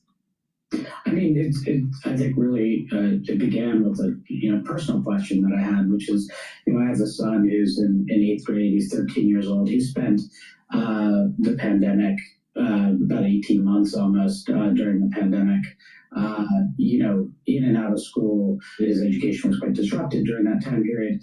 And so afterwards, I always kind of wondered, what would the long-term educational consequences of this be? There weren't a lot of precedents for it in the academic literature. And so, I just kept reading these articles that described these really sobering, maybe even catastrophic sounding declines in education now, or in educational achievement, and discovered that in fact the story was a lot more complicated than I imagined when I started out. That really people were studying these declines, and they are really drastic, and they did really accelerate during the pandemic, but they began before the pandemic, and they've continued in many ways in many categories after the pandemic, which probably I'm gonna have him finish his answer, but my take on it is that you've had the steady decline pre-pandemic in education. It was and this decline is exacerbated by being away from school during the pandemic. And I also think that there's an acceleration of this decline, not just because of the pandemic dynamics, but also because of social media dynamics. The TikTok and the spending too much time on the phone and on the iPad, children are not developing the kinematic skills in the arts, either learning on how to draw or learning how to play the piano or learning how to play the violin. They're not running, they're not playing sports. And their brainwave is put into a more passive state. And they're getting their dopamine hit, doing the TikTok. And they don't have concentration. Their concentration levels are very low. Even adults that spend too much time on social media, they have reading comprehension problems and also reading stamina problems, meaning they can't finish a book. Now, the adults that are listening, how many books do you read a year? Have you noticed a decline in how long it takes you? Have you noticed a decline in your reading stamina? How long does it take you to read a book? Does it take you 2 days, 3 days? Does it take you a month, half a year? What is it now? These technologies are dangerous for our brain. And so maybe there's something to be learned from Buddhist tradition or other religions that have spirituality and meditation involved. And that is to calm the brain, to calm the mind, stay away from all of the fancy tech and just calm the mind and reactivate the brain. This is the type of environment that we evolved in. We evolved in a more quiet, more attached to nature environment, not this postmodern flickering of the screens and all this data and all that, right? Now, we also had aggression as part of our evolutionary process, but you can simulate that aggression in sports. But we're going to need to get back to the basics and get away from this low brainwave stuff from social media. Let me give you an example. Do you think it's mentally healthy to chronically listen to, let's say, Candace Owens or Nick Fuentes or, the theories of Charlie Kirk? And was he assassinated by, the Israelis, or was he assassinated by the deep state? Or who cares? I don't really care. Is Erica Kirk crying, or is she fake cries? I don't care. But people that gravitate to this stuff, do you really think that mass consumption of tabloid news makes you a more intellectual person? Do you think that it's doing positive things for your endocrine system? Of course not. Of course not. But if you learn some of the keys of Buddhism or meditation, then maybe you can reboot. Maybe you can get back into homeostasis with your endocrine system. Maybe you can bring down those cortisol levels, go into parasympathetic mode instead of constantly being in sympathetic mode, fight or flight. Because that's what tabloid news does. That's what TikTok does. That's what sensational news does. And the reason why I do these videos and I try to tell people on how to improve their health is that it's a complex, holistic approach. You can't just take one type of supplement. You can't just eat your greens or just eat protein, right? It's a holistic approach. You have to do proper exercise and proper diet and meditation or some sort of spirituality, learn new things. And then you start becoming human again. Because what is it? What is it about us as a species? We're human beings, not human doings. We need to be. But but we have a society that just wants you to do. Well, if you're just going to be a human doer or a human doing, you're not going to be a human being.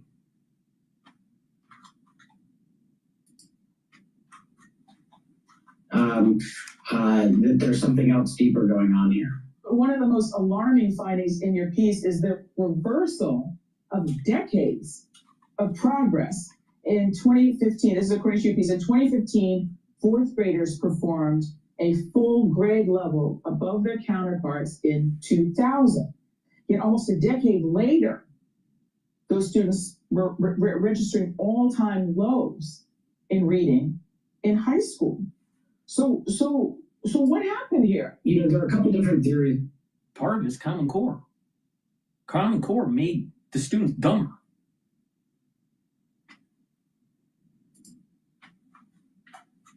What happened and why, but the best clue that we have is timing. The downturn started in about the middle of the last decade, and then that leads us being the people who are I think educational scholars who I talk to, I guess, it leads them to a couple different potential theories. One of them, real obvious and maybe intuitive one to most people or most parents of a teenager like me, is screens. A lot of people just think that, well, the iPad was invented or introduced to the public in 2010, and those kids, hit the education system around 2015, and that's when test scores started to go down. So maybe that's just the simple answer. But as I noted in the story, there's a lot to suggest that there's something deeper going on, something else about the system itself, because the declines are not evenly distributed. They're distributed unevenly to kids who are scoring the lowest. So the kids who were scoring the lowest for a long time were making up ground and gaining ground, and essentially the way that academics that I talked to described it is like, think of it as a fan. For a long time, the fan was kind of getting closer together. What's happened now is the fan is spreading back out, and all of these gaps, especially the achievement gaps between white students and black students, especially, have started to widen. The achievement gap, the math achievement gap, between gender gap between girls and boys has started to widen again. All of these sort of old, long-standing inequities have reasserted themselves. So because it's unevenly distributed, we have to start asking questions about what the schools are doing and what they're doing differently. And that's what my story really tried to go deep into. Some of these anecdotes that you describe in your piece are really a bummer. I mean, just tell me a couple of stories that some of the educators told you about what they're seeing in the classroom. One of the things I thought was sort of the scariest as a parent is the talking with folks about the way that grading standards have slackened. A lot of teachers told me that there's just been a softening of expectations, and they just don't expect children at all sorts of different levels to be able to perform in the same way that they used to. And the reason that's scary to me as a parent of a teenager is that, grades are one of the 2 or 3 pieces of metrics that you can use as an outsider to try to gauge how your child is doing. Test scores are another. But one of the things I heard was, this phenomenon of what they call deflation, which is, basically, kids are just getting B's for doing less work than they used to. Similarly, just hear stories about teachers who say that they can't ask children to read books on grade level, that they should be able to read at their grade level anymore. Hearing stories about a teacher in a school for gifted students, actually, and in a magnet school in New Jersey. She says that, she used to ask them to take 15 minutes to read a short story. Now it takes 40 minutes, maybe even close to a whole period. We're hearing these reports from people inside the building. I'm telling you, it's the technology. It's the brainwave of the blue screen off of these iPads, off of the computers, off of the laptops, and also the social media. that they're watching. It's making them dumber.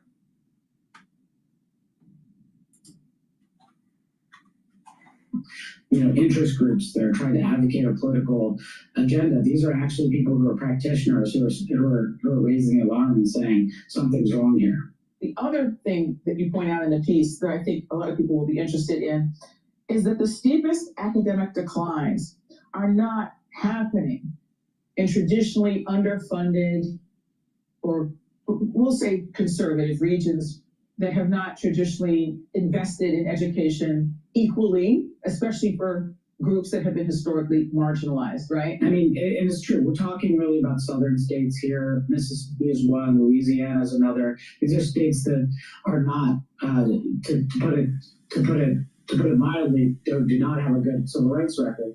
But if the NAEP scores, the National Assessment Scores, show that today an economically disadvantaged fourth grader in Mississippi scores better than the economically disadvantaged fourth grader in Massachusetts or New Jersey, traditionally high-performing states. Exactly. Places that publicly pride themselves on valuing education, spend a lot of money on education, and historically, at least publicly, value equity. You focus on a place that you know well where you live, which is Montclair, New Jersey, which spends a little more than $27,000 per pupil per year, right? Achievement has dropped by a grade level in reading and by half a grade in math since 2013. What made you take a look at that? Was that kind of the logical extension of, like, I wonder what's happening in my own backyard? One of the things that really inspired me to do it is that there was as you alluded to a second ago, our district spends, in the 95th percentile in the country per pupil on education, and yet we have not made much of any progress closing the achievement gap. The achievement gap in our town, which is actually pretty racially diverse, has gotten wider since the pandemic, especially in math. And meanwhile, we just found out, over the summer, that we have a gigantic budget deficit that we didn't know about. So in fact, even as we're not getting results, we're also. I don't read the New Yorker, all right, and he's probably liberal leaning, all right. But the thing is I think it's really important that everyone that's listening should read this article, because we need to fully understand what is going on in our school system, especially in the elementary school system, because that's the future. That's the future of America. And if they're coming out stupid, then we're going to have adults that are stupid and less productive. And it's time to self-correct now before it gets even worse.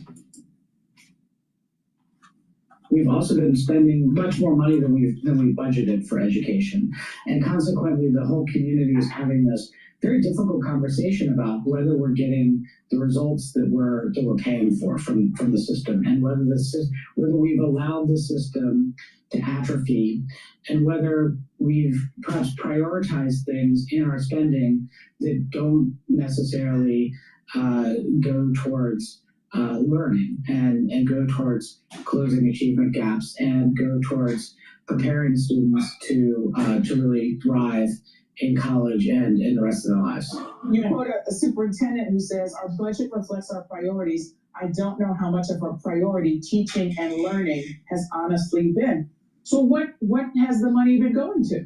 Districts are spending more money on ancillary things that they didn't in years past than they ever have been before. If you talk with teachers, they'll often tell you that the schools and teachers themselves are being asked to do more than they have ever done before. There's an article that just out in the New York Times about how classifications for special education and anxiety diagnoses and depression diagnoses have really just gone through the roof in a lot of schools. And so that means schools are hiring counselors. That means that a lot more kids have IEPs and other forms of special education classifications, which mean having to hire more teachers, more personnel to address those deficits. Again, it's not a monocausal situation, but it all starts to add up. And what you end up getting is a situation in which we have ever inflating costs for public education. And crucially, I think important to note, under Republican Governor Chris Christie in the middle of the last decade, the state also put in a cap on how much municipalities can raise their property taxes, which finance schools, of 2%. So you can do the math. Inflation is going up faster than 2% in everything, in buses, personnel, every aspect. So he thinks that the answer to the question is give more money by increasing the property tax? First of all, they shouldn't even be charging you property tax because you own your property. Why is the government taking a take? Why are they taxing you annually on property that you own? Well, wait a minute here. Do you really own the property? Or are you renting it from the government? And then on top of it, they're not even educating the kids.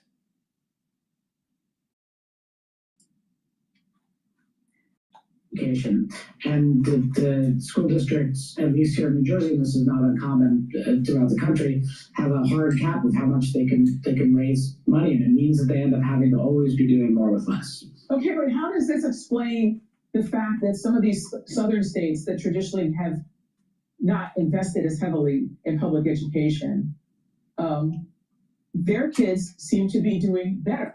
There are a couple different theories.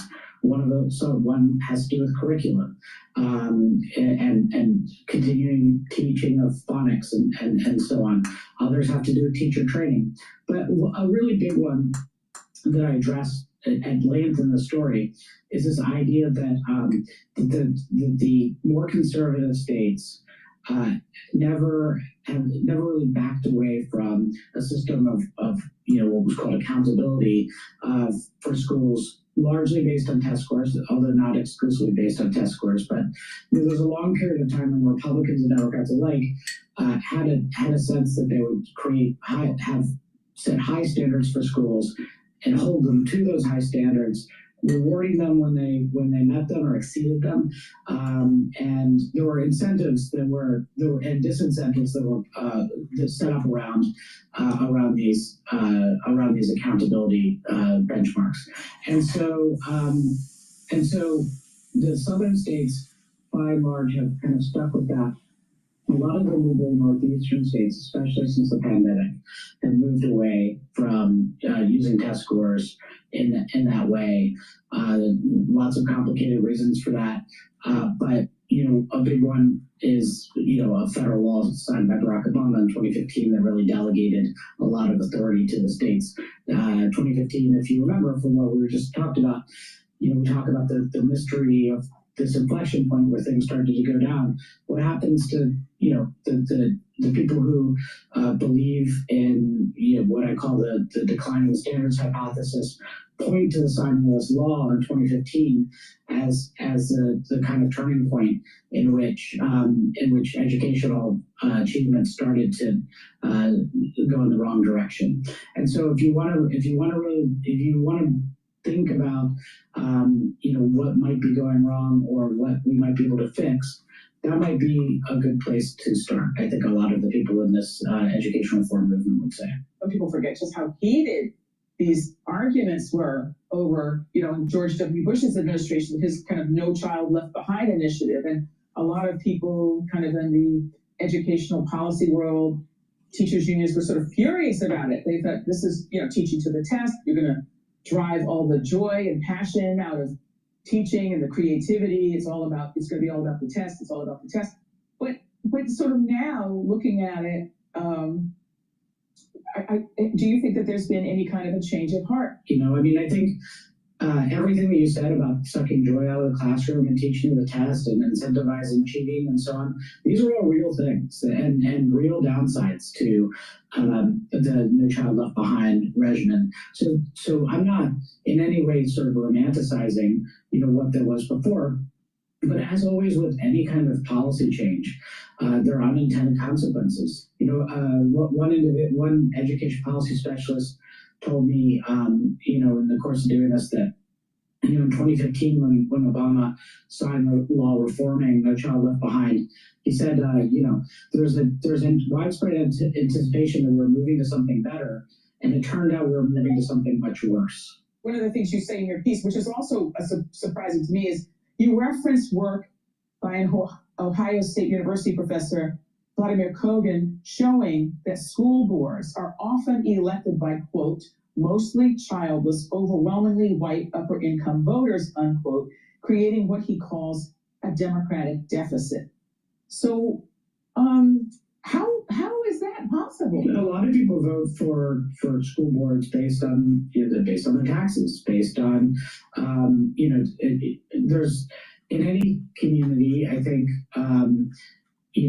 the number of parents in any given community is not necessarily going to be a majority because just by the nature of demographics. You have a lot of people whose children are not entered the system yet. You have a lot of people who don't have children, and so the electorates are not made up primarily or exclusively of parents. I also think, to be candid about it, that I think that in a lot of places. There's even parents who should be the most invested in the system. There's a sense of disconnection, of oftentimes these are very low turnout elections, and oftentimes parents have no idea that there's anything wrong. So now, for instance, in my community in Montclair, there are people starting public advocacy groups. There are WhatsApp groups that are getting together to talk about all these issues, print up yard signs, try to get people to the polls for this referendum where we're voting on potential tax increase in a week from now. But I would say, just candidly, I think the percentage of those people, those same people who were paying attention 6 months ago, 9 months ago, a year ago to what was going on in the schools was quite small. And so I think that these are things you have to make a lot of effort to pay attention to. I know from having tried to make some effort to pay attention to them that the systems are not easy. It's not easy to go to a 4-hour school board meeting on a weeknight if you're a working parent. So anyway, the point is that we get the system that we get in part because the system is set up to make us to make us disinvested in that.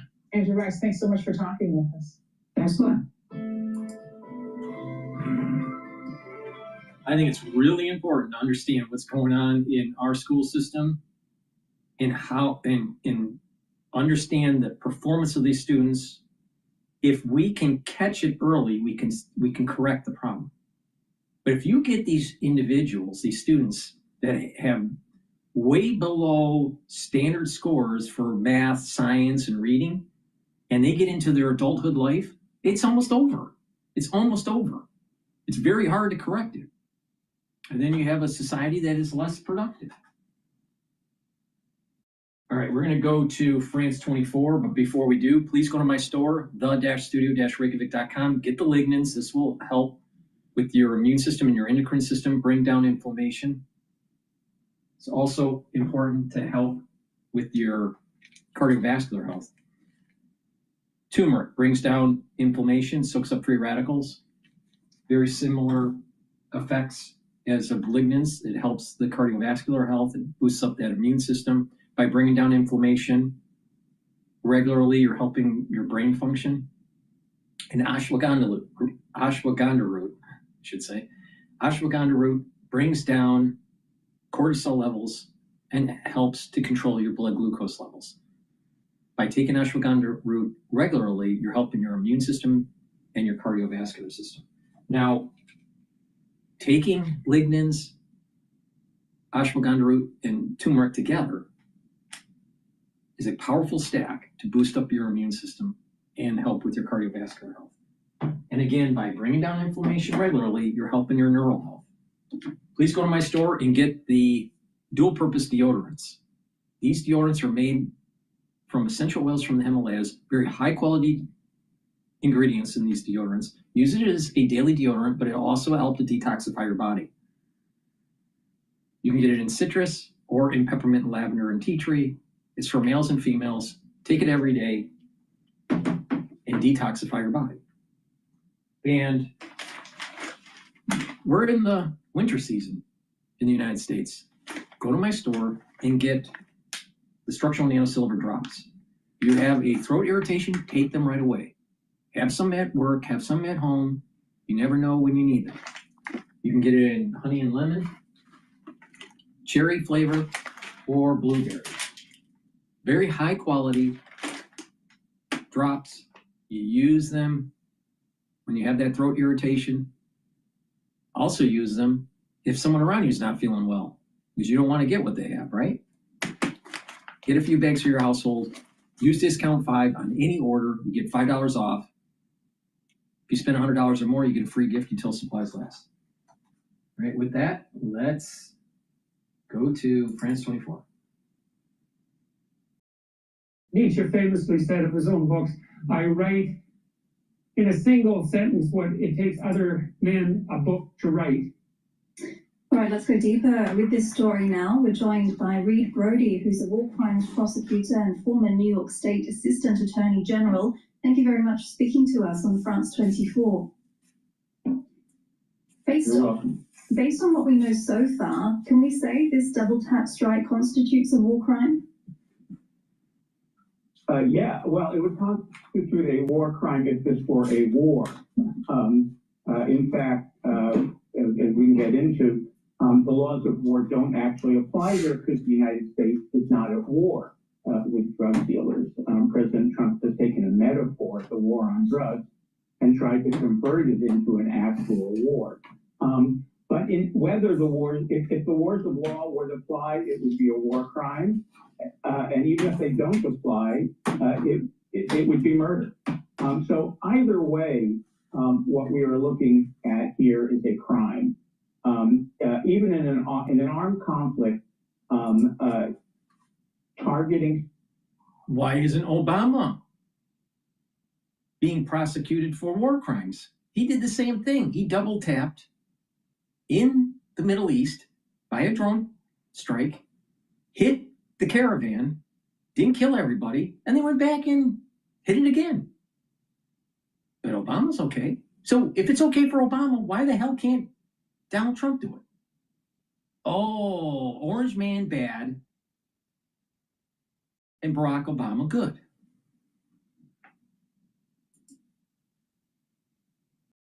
Correct individuals is categorically illegal. The United States Defense Department, in its manual, explicitly cites the shooting of shipwrecked persons as an example of a clearly illegal order. And outside an armed conflict, the legal standard is even stricter. I mean, these survivors presented zero threat. Killing them would constitute a homicide under U.S. federal law, and under international human rights law, it would be the arbitrary deprivation of life. And so whether or not, I mean, there's a lot. What about the 80,000 people that die from drug abuse? What about the 80,000 people that die annually in the United States? Where's the outcry with that? Where's the prosecutions? See, these people, they're talking about the legality of stuff. They're so smart, they're stupid. The end result is a failed society. Kill your enemy and don't worry about it. I mean, these people, they're wussies. The dispute, as you've reported over the last day or two, initially has been reported that Secretary of Defense, or Secretary of War, as he likes to call himself, Pete Hegseth, had ordered the second strike. Now they seem to be shifting blame to the military commander, Bradley. In either event, if it were an order from Hegseth, Bradley would have a duty to refuse the order because it is manifestly illegal. If it was Bradley, Hegseth would have the duty to prosecute him because this was an illegal act. So tell us more about how Pete Hegseth could be held personally to account over this. I mean, you know, the White House did seem to shift responsibility slightly during that press conference, saying it was the U.S. Admiral who ordered the strike, but again, under Hegseth's command. Oh, that's right. I mean, you know, under U.S. Military and international law, let's say that Hegseth ordered it, there is no defense. Bradley would have no defense. They have superior orders. You know, I was just following orders. It was explicitly rejected at Nuremberg, and when the illegality is obvious, such as killing shipwreck survivors, one has a duty as a commander or as a soldier. You know, and very interestingly, last week, several U.S. Congressmen, people, and senators who had served in the armed forces and in the intelligence community reminded members of the military that they can refuse illegal orders. And of course, that's true since Nuremberg. Trump called that video seditious and said that they should be punished by death.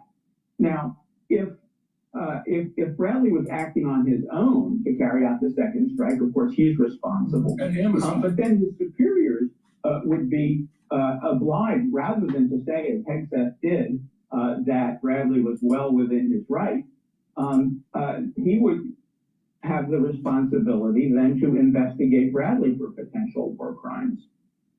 And CNN has made the comparison of this September strike with a similar one on also an alleged drug boat in October, which also left survivors apparently. The outlet reports that in this case, the military actually didn't follow up with a follow-up strike like in September. Instead, it rescued the men and sent them back to their home countries. From a legal point of view, what does this tell you? Why wouldn't the administration detain them if these people were so-called narco-terrorists as claimed? Well, of course, that's exactly what should be done. You know, the U.S. has the power and the authority to make drug smuggling a crime. We have the power and the authority to interdict boats that are bringing drugs into this country. We have the power and the authority to try people. If they're convicted by a jury, they can be sentenced to prison. What we don't have any legal authority to do, and I think this is the bigger question here, this entire operation rests on the idea that the United States can just execute people from the skies without any trial, without any evidence, without any showing that they pose some drone boy Barack Obama. Why doesn't he say anything about Barack Obama? Because Barack Obama did the exact same thing that Trump did. Oh, Barack Obama's okay.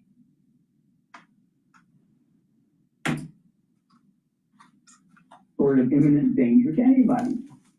Former Philippine President Duterte is before the International Criminal Court on trial for doing exactly the same thing, murdering alleged drug traffickers. And you know, so and of course we are not at war. And even if we were in war, people on these boats are civilians. They are not attacking us. Under international rules, you cannot target civilians unless they are actually engaged in hostilities against you, unless they're actually shooting at you. And that's not what's going on here. These are sitting ducks, and we are simply engaged in cold-blooded murder of individuals who may or may not be drug smugglers. So then in this case, what could happen next? I mean, is there any legal recourse against these attacks? Well, I mean, if we had a justice system in the United States that was independent, or I mean, we do have a courts that are independent, but of course the prosecutor, Donald Trump has been treating the Department of Justice and the federal prosecutors as like his private attorneys, and so I don't expect that there will be any court-martials, that there will be any investigations. You know, and I think I also want to make a larger point here, which you set up in your piece about. No, his larger point is simple. His larger point is simple. Orange man bad, Barack Obama good. That's his point. Nothing to do with combating illegal drugs. Venezuela accounts for only a small fraction of the flow of drugs coming into the United States. This morning, Trump pardoned the former Honduran president, Juan Orlando Hernandez, who was convicted by a U.S. court of bringing in 500 tons of cocaine. He was serving a 45-year sentence for running a cocaine network. He once bragged about sending coke up the nose of gringos. At the same time, we're pardoning somebody who's been convicted of bringing, hundreds of tons of cocaine to the United States, and we're killing people who are hanging on to boats. I mean, this whole situation is about bullying and threatening the regime of Nicolas Maduro, not about drugs. All right, Reed Brody, a war crimes prosecutor and former. Why can't you get other benefits from knocking out Venezuela? All right, you stop the drug running, you control the rare earth metals and material, you control the energy sector, and you also push Russia and China out of our hemisphere. And oh, by the way, don't you think that Venezuela is an important base or an area to control, especially when we need to go between the Atlantic and the Pacific when we go to war with China? This is a larger piece of a larger strategy. And we're going to need those materials for our war effort against China. So if it means taking over Venezuela to make sure that our hegemonic power goes for another 250 years, so be it. I don't care. Actually, I promote it. I would like Trump to do this. Oh, you got all the American first, and we just only need to focus on our domestic policies. You don't understand the reason why we have the economy we have, the reason why we have the prosperity we have is because of the hegemonic power that we obtained after World War II. If we lose that, if we lose this, the ease of navigation, especially around the 9-dash line in the Pacific, we're going to lose our way of life. Now, blowing away a few Venezuelans to maintain our way of life, so be it. What's wrong with that? What's wrong with the American empire? What's wrong with that? See, people that want to denigrate that policy, they're wusses. They're wusses.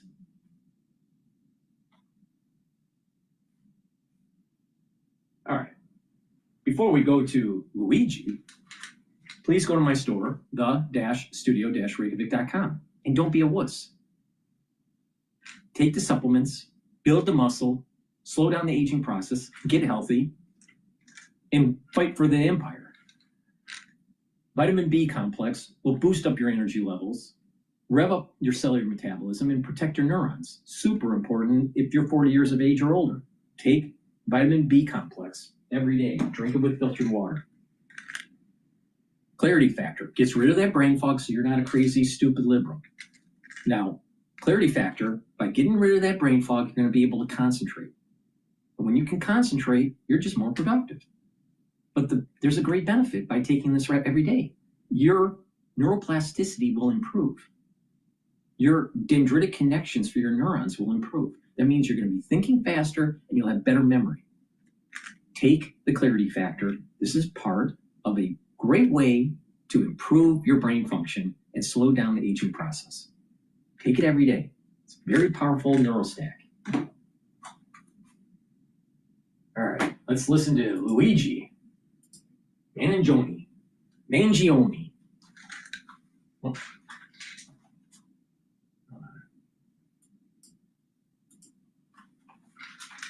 This just in, we're getting our first look today at Luigi Mangione inside court for a hearing in his New York State murder case. He's the man accused of killing United Healthcare CEO Brian Thompson last year. Attorneys for Mangione are trying to get key evidence like his diary entries tossed from a state murder case. CNN's Kara Scannell filed this report just before heading into court.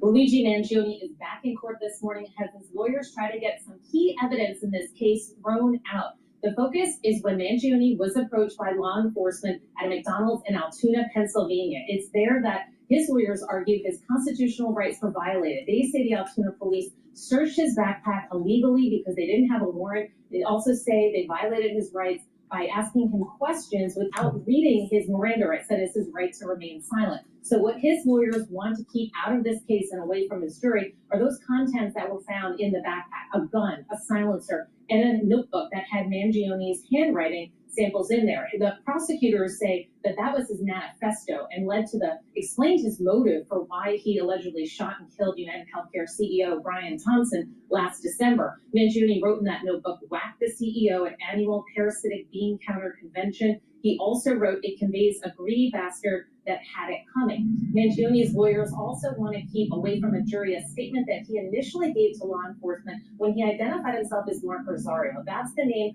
of the person who rented a hostel room that authorities say the shooter stayed in just days before United Healthcare CEO Brian Thompson was gunned down. Prosecutors say that nothing improper happened. They are expected to call as many as 24 witnesses. Mangione will be in court. He's been given permission by the judge to wear a suit. He's asked to have one hand unshackled so he can take notes. The judge has not yet ruled on that, but this hearing could last several days. Wolf? All right, Kara Scannell, I know you're going to be heading into that courtroom. I will be checking back with you often. Thank you very, very much. I want to bring in CNN legal analyst Joey Jackson right now. Joey, break down what the defense is arguing for us right now. Why are they trying to get this evidence thrown out? So, well, prior to any trial, you have what are called pretrial proceedings. At those pretrial proceedings, the prosecution has to establish that any evidence seized was seized properly, that there was probable cause underlying any seizure. Here, the issue in dispute is a backpack. Why is the defense trying to keep it out? Because it has damning evidence and information, as Kara Scannell just laid out. You have a backpack that has a gun. It has the silencer. It has the manifesto, quote unquote, which gives the real intention behind this killing of the healthcare executive. And so it's very damning if the jury would see it, in addition to his identification. They are alleging that as a defense, that it was an improper search, that the bag was not in his possession technically. It was on a table that was nearby. It posed no danger to them. They should have gotten a warrant prior to going into the backpack. And as a result of not getting a warrant, it would be illegal and improper. And the remedy, in the event the judge determines that the bag was seized and opened and looked into illegally, the remedy is to exclude that from the jury's view. The jury is not there today. It's just the judge. And the prosecutors have to lay out the information to establish that that seizure of the bag and anything associated with it was done properly. Now, the prosecution will argue that they had an emergency circumstance. It could have been a bomb or something else in that backpack. In addition, the prosecution will argue that it would have inevitably been discovered, meaning it would have been taken back, it would have been inventoried, etc. But the defense is alleging that, hey, in the event that happened, they still would have needed to get a warrant, which they subsequently did several hours later. The defense says, hey, it's too late. You open up that backpack, it's not coming in. Final point, Wolf, and that is there also, that's called a MAP hearing. In other pretrial proceedings, called a Humphrey hearing. That is to determine whether any statements that he made, that is Mr. Mangione, were in fact made properly. Now, if you're going to question a suspect, we've all seen this, you have to issue them their Miranda warnings, but only if it's a custodial interrogation. That means they're in custody and they are being interrogated. Here, the defense alleges they should not have spoken to him at all, such that they would elicit information as to a false name or anything else, and that the statement additionally should be thrown out. And so all these witnesses are going to establish, the prosecution hopes, the propriety and legality of the search of the bag, the propriety and legality of the statements, and in the event they do, those statements will be shown to the jury. In the event they don't, the jury will not see them, they will be concealed, and the prosecution must go forward with other evidence, but not that evidence that was in the bag. And that evidence is obviously very, very important. The hearing is expected to last several days now. Tell us why. Well, generally, these hearings do not last several days. I think this case is a case like none other. Generally, these hearings last a day. Sometimes they go on more. But here, you have... This case is like none other because he's from a prominent family that made a ton of money on nursing homes. See, people don't understand that when you have to be taken care of in your geriatric years in a nursing home, the nursing home gets a lot of money. They charge $5,000, $7,000, sometimes $10,000 a month. And it bleeds down the savings of the patient. And as they start to decline further and they bleed down their savings, they have to sell their assets. Now, sometimes those assets are transferred to the nursing home. The Social Security gets transferred to the nursing home. So Luigi Mangione, all right, he came from a prominent family that was fleecing the elderly. Hundreds of millions of dollars. And what the weird thing is then he ends up blowing away a CEO that wasn't providing relief to people that had insurance and they were getting declined. So there's a lot of weird stuff going on with this case. But this is not your typical case because he comes from a prominent family. And guess what? There's a lot of baby boomers that are going to be retiring. There's a lot of baby boomers that are already retired. There are a lot of baby boomers starting to go into nursing homes. There is a major wealth transfer. And it's not to the next of kin. It's to the nursing homes and the owners of the nursing homes. So Luigi Mangione and all of the privilege that he had as a kid came from stealing from the elderly. No one wants to talk about that. You have the Pennsylvania jurisdiction. I think we'll hear testimony as to the officers who initially approached him, where he was, why they searched the bag, what he was doing, why they felt the necessity of doing that. And so they have to establish it as the prosecution that the search was done with probable cause because they want that evidence and information in. Now, you don't have to show proof beyond a reasonable doubt. It's not that type of hearing, but you certainly have to give enough to the judge to show that it was proper, it was authentic, it was lawful, and it was predicated upon probable cause. In the absence of that, the judge will exclude that has prevented the jury from seeing this, but the trial will still move forward. Very quickly, before I let you go, Joey, does the prosecution acknowledge they never told Mangione he has a right to remain silent? Indeed, they do. But however, there are other arguments, even though they eventually did, but at the time that they were making an accusation towards him, if it's a custodial interrogation, doesn't mean you're in cuffs, but if you're not free to leave and they're asking questions that could incriminate you, you have to give Miranda. However, if you're simply investigating a case and not really questioning him such that you're eliciting guilty statements, you don't. And so there's a fine line with respect to investigatory information being supplied and incriminatory, meaning you're looking for evidence to incriminate them. The police say, we just needed to know what the lay of the land was, and that was the basis upon which we asked those questions. Interesting. All right, Joey, thank you very, very much. Let's get some expert insight from criminal defense attorney Robert Bianchi, who's also a former homicide prosecutor. All right. We're going to go to the housing showdown in New York City. But before we do that, please go to my store, the-studio-reykjavik.com. Get the Goodnight Formula. Goodnight Formula has tryptophan, melatonin, GABA, and passion flower to allow you to get into 3 to 5 cycles of REM sleep and deep sleep. This is super important to slow down the aging process, to consolidate memory, detoxify your central nervous system, and to be well rested. Take the Goodnight Formula every night. People that are sleep deprived chronically, you're increasing your chances of early onset of dementia. You don't want that, trust me. So please go to my store, get the Goodnight Formula, and slow down the aging process and improve your brain function.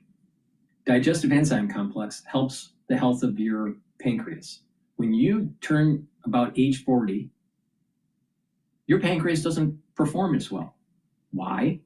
Well, your pancreas has a half-life, all right? No matter how healthy you are. Now, the more unhealthy that you are, the less care that you give to your pancreas, the more problems that you will have at age 40.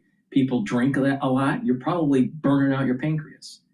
But the point here is that even if you're healthy, your pancreas doesn't perform as well as when it was younger. So you need to help it. You need to provide digestive enzymes to reduce the load on the pancreas. Now, digestive enzyme complex has the enzymes to break up the proteins, carbohydrates, and lipids to reduce the load on your pancreas. Therefore, you're able to digest better. It reduces the stress on your digestive system, and you're absorbing the nutrients properly. Super important. And digestive enzyme complex has bromelain. Bromelain is an enzyme to help to break up clots. It's fibrinolytic. And the proteolytic enzymes in digestive enzyme complex will help to break up the glycoproteins. That's super important in the fall and the winter season because you contract certain things that you need to break up. This is the reason why I said take the digestive enzyme complex during the crisis of 2020. Why? Because of the bromelain and because of the proteolytic enzymes. Oh, amazing how that works. Please go to my store, the-studio-reykjavik.com. Use discount 5. You get $5 off any order. If you pay attention to me, you're actually going to get healthier. It's really simple. It's a holistic approach. Proper diet, proper exercise, proper supplementation, learning new things, and getting proper sleep. Simple. Now, if you have noticed, my aging is slow down. Now, why is that? Because my protocol works. Now, if you look at people that are trying to sell supplements, right? They look a lot older, probably because they don't understand how to use them, and they don't have the educational background. And then you look at the celebrity docs that are doing their podcasts. Why do they look older? Why does it look like they're not slowing down the aging? Because they don't know how to do it.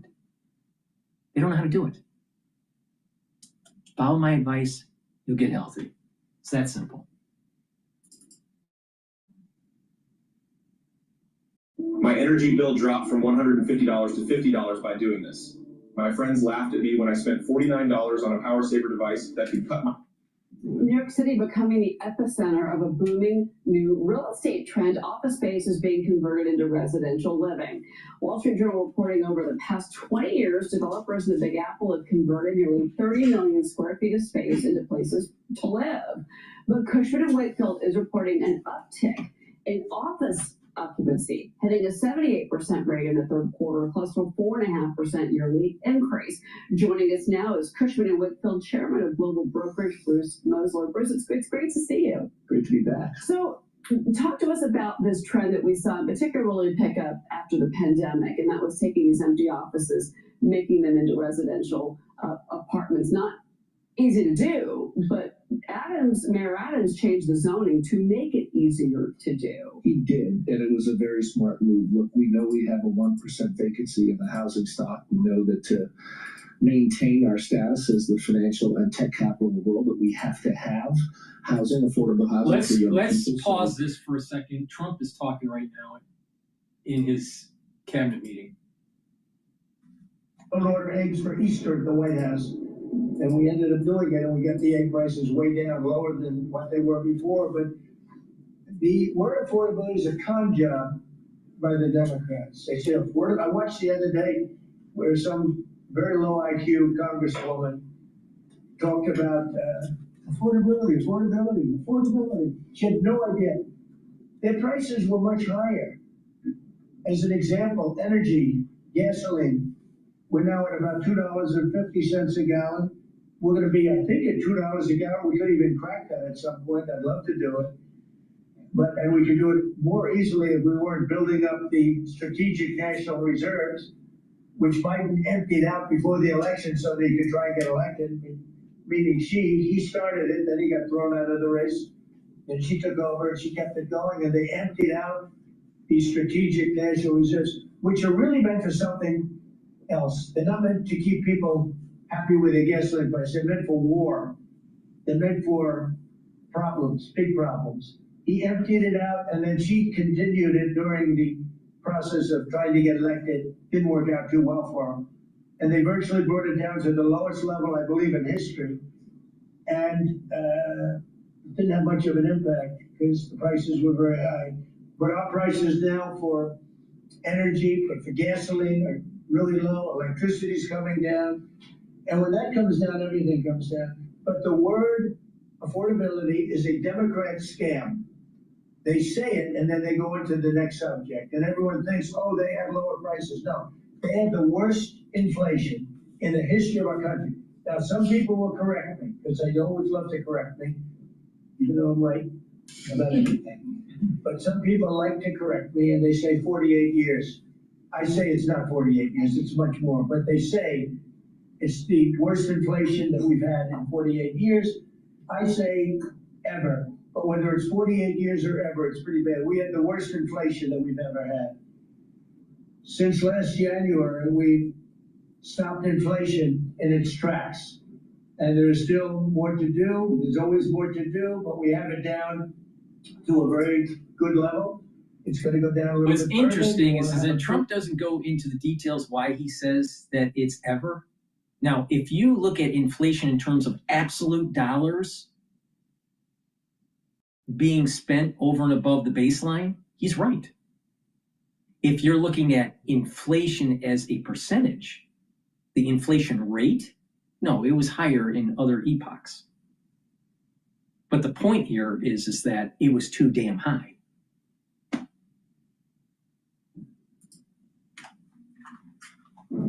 Grocery prices are down with the cost of Thanksgiving turkey this year down 33%. It was lower than 33% lower than under the Biden administration. Egg prices are way down 86%. Thank you. And mortgage rates, despite the fact that we have an incompetent chairman of the Fed, a real dope, who should reduce rates. I saw even Jamie Dimon said he should be reducing rates. I never saw Jamie Dimon say that. I wonder why he said that. But he really said it because he's right. But we have a guy that's just a stubborn ox who probably doesn't like your president, your favorite president. But they're going to be coming down. We'll be announcing somebody probably early next year for the new chairman of the Fed. I talked to Scott about taking the job, but he doesn't want it. You got the greatest job here. Yes, sir. Right? He said, no, I wanted to stay chairman. I want to stay right where we are, Treasury. And I think we're doing really great, aren't we? We're doing great, sir. It's a great team to be part of. Yeah, that's amazing. Under my executive order to lower prescription drug prices, which I think is the single biggest thing we've ever done that nobody writes about because you're fake news. I've made unprecedented deals along with Bobby and Oz and all of the people that work on it. A lot of people that you wouldn't even think work on it, but they do, to slash drug prices by. Right now, the S&P 500 is trading at 6,820. Bitcoin's trading at 91,000. Because I instituted favored nations, and no nation agreed to do it. And then I said to the nations, if you're not going to do it, I'm going to charge you 100% tariff, which is more money than we're talking about. And they said, sir, we'd love to do it. Please, we would be honored to do it. And they agreed that they would go along with the whole thing. Nobody thought you could do it because they felt, number one, you couldn't get the drug companies to do it. So we're paying, as an example, for the, let's call it the fat drug, F-A-T, for fat people. Anybody using the table? Don't ask. But the fat drug was $135. Think of that. For certain people, $1,300 for certain countries, $1,300 in New York. So in New York it was $1,300, and in London it was $135. A friend of mine called me, he said, what is this? Why is it? He got used to paying $1,300. Well, now what we have it down to is, Bobby, what's the number? Like 50 or something, we have it down to a low number, don't we? Yeah, it's right about 125, 100. Yeah, look at that. So we got it down from $1,300 to $125 to $140, depending on various countries. In other words, we're paying the lowest price, tied for the lowest price in the world. And people said you could never do that because you couldn't get the countries to agree to it. I did. Every country agreed to it because I said, if you're not going to agree to it, that's okay. I'm going to charge you tariffs. And as soon as they said that, they said, we agree. And then we had to be a little tough with the drug companies, but they came along. And the bigger problem was the countries. The countries just wouldn't go along with it, but they did. Every country. So we have reduced drug prices by 500, 600, 700, 800, 900%, depending on the drug, depending on the company, depending on all of the different factors involved. Nobody's ever even thought of drug reductions like that, price reductions. And I told you the story that in my first term, I was so proud of myself because I reduced drugs. It was the first time in 28 years that drug prices were reduced. It was 1/4 of 1%, 1/4 of 1%. And I was so proud of myself. I said, it's the first time in 28 years that drug prices went down over the course of a year, over the course of a presidency. 1 year, 1/4 of 1%. I had a news conference. I was so proud. Now I got them down, not 1/4 of 1%. I got them down 400, 500, 600% and more. And the fake news won't write about it. And it's going to have a huge impact on healthcare because a big part of it's buying drugs, buying prescription drugs.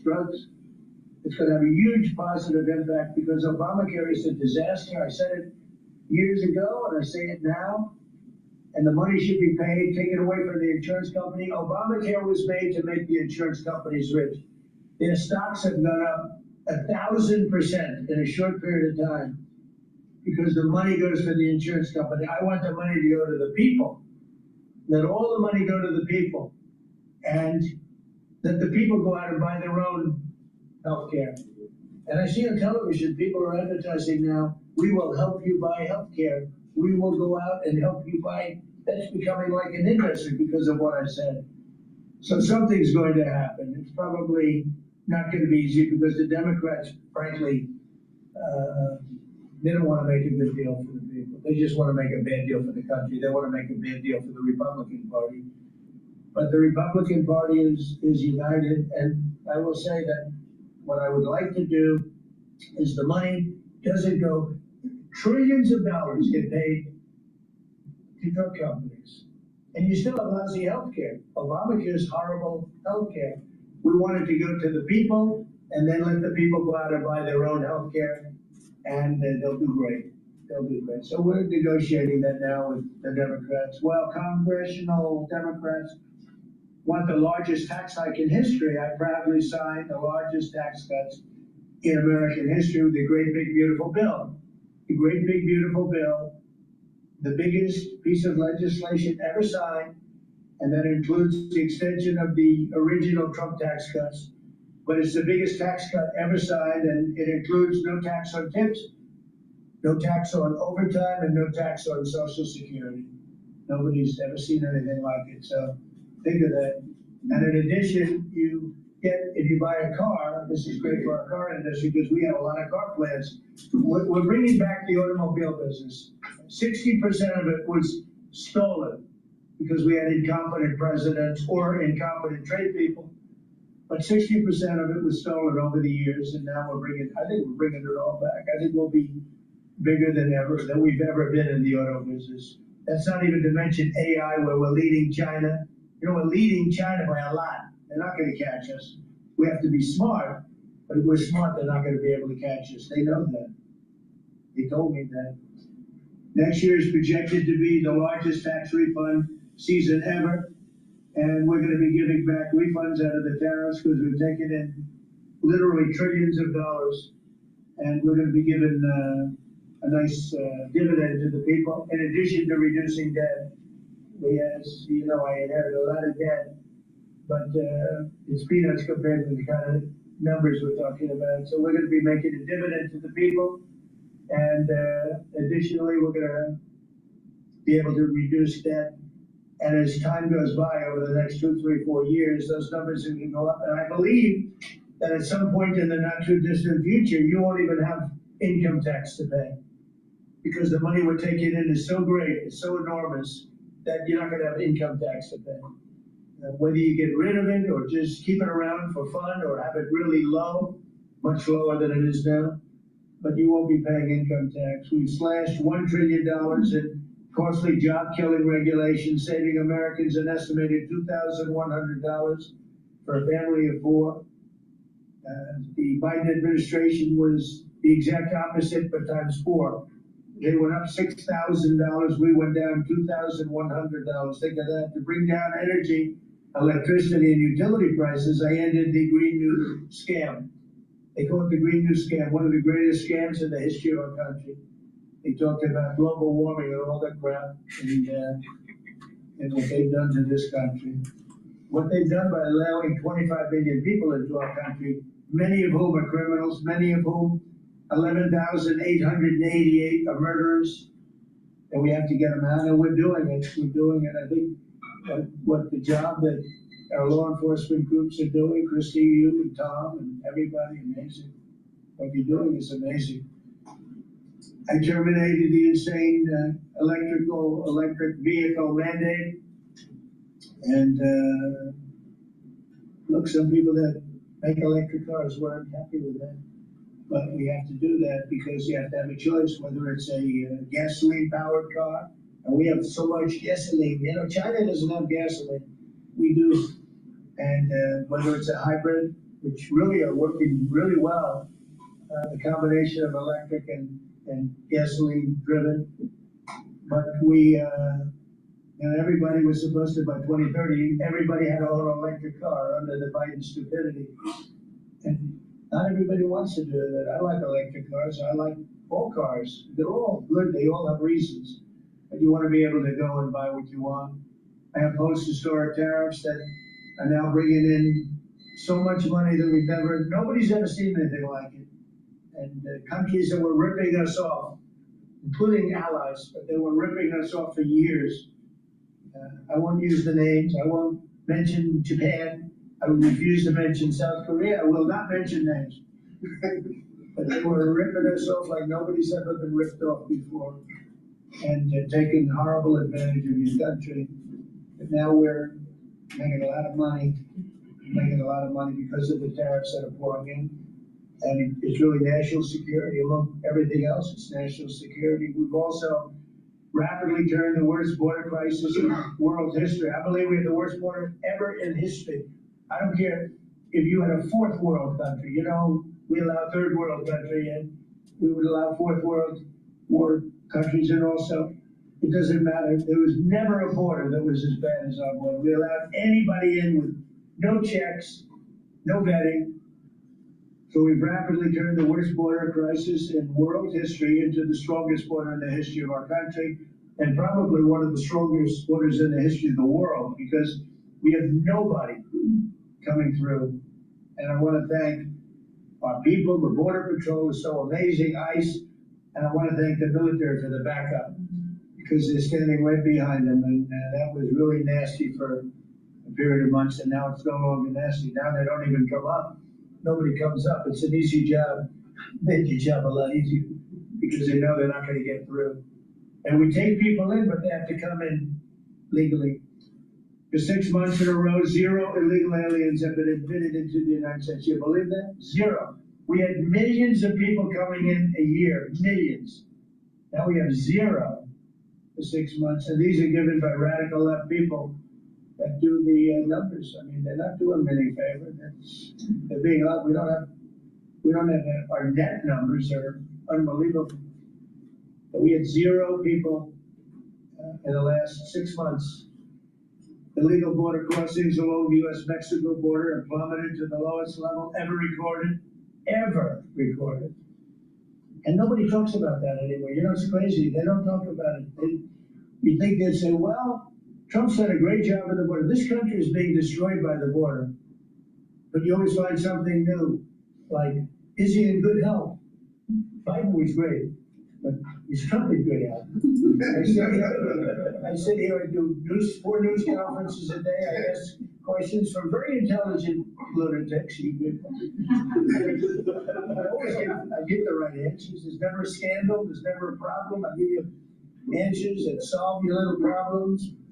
You go back and you can't find anything, but you do stories about Biden was in wonderful health. The guy didn't do a news conference for 8 months.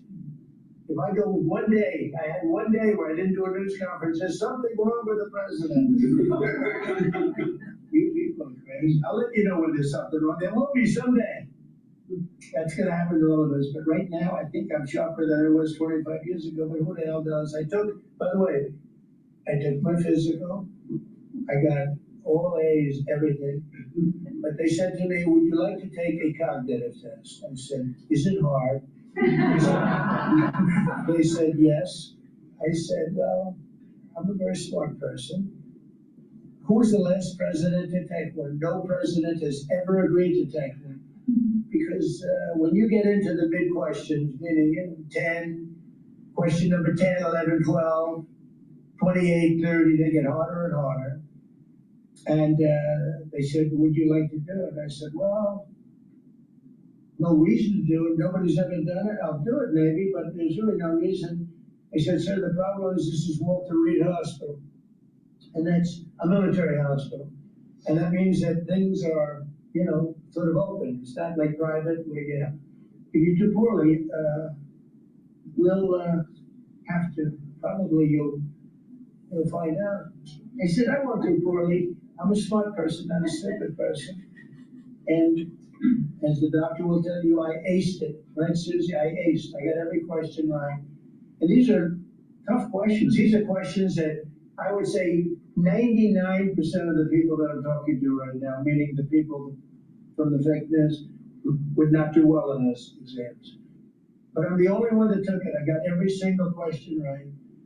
And then I read in the New York Times, is Trump sharp? Trump is sharp, but they're not sharp. That's why they're going out of business, the New York Times. They're losing so much money, it's ridiculous. A bunch of fakers.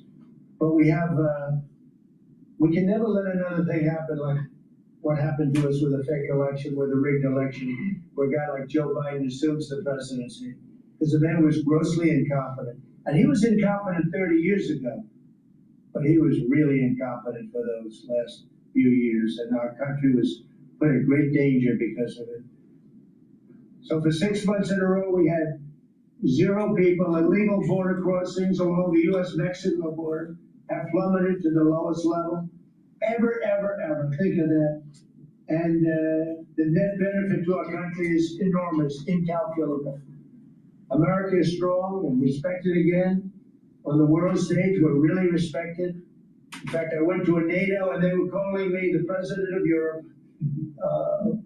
We're doing very well. We have a lot of respect. As you know, we have a problem with a war that our people are trying to settle now with Russia and Ukraine.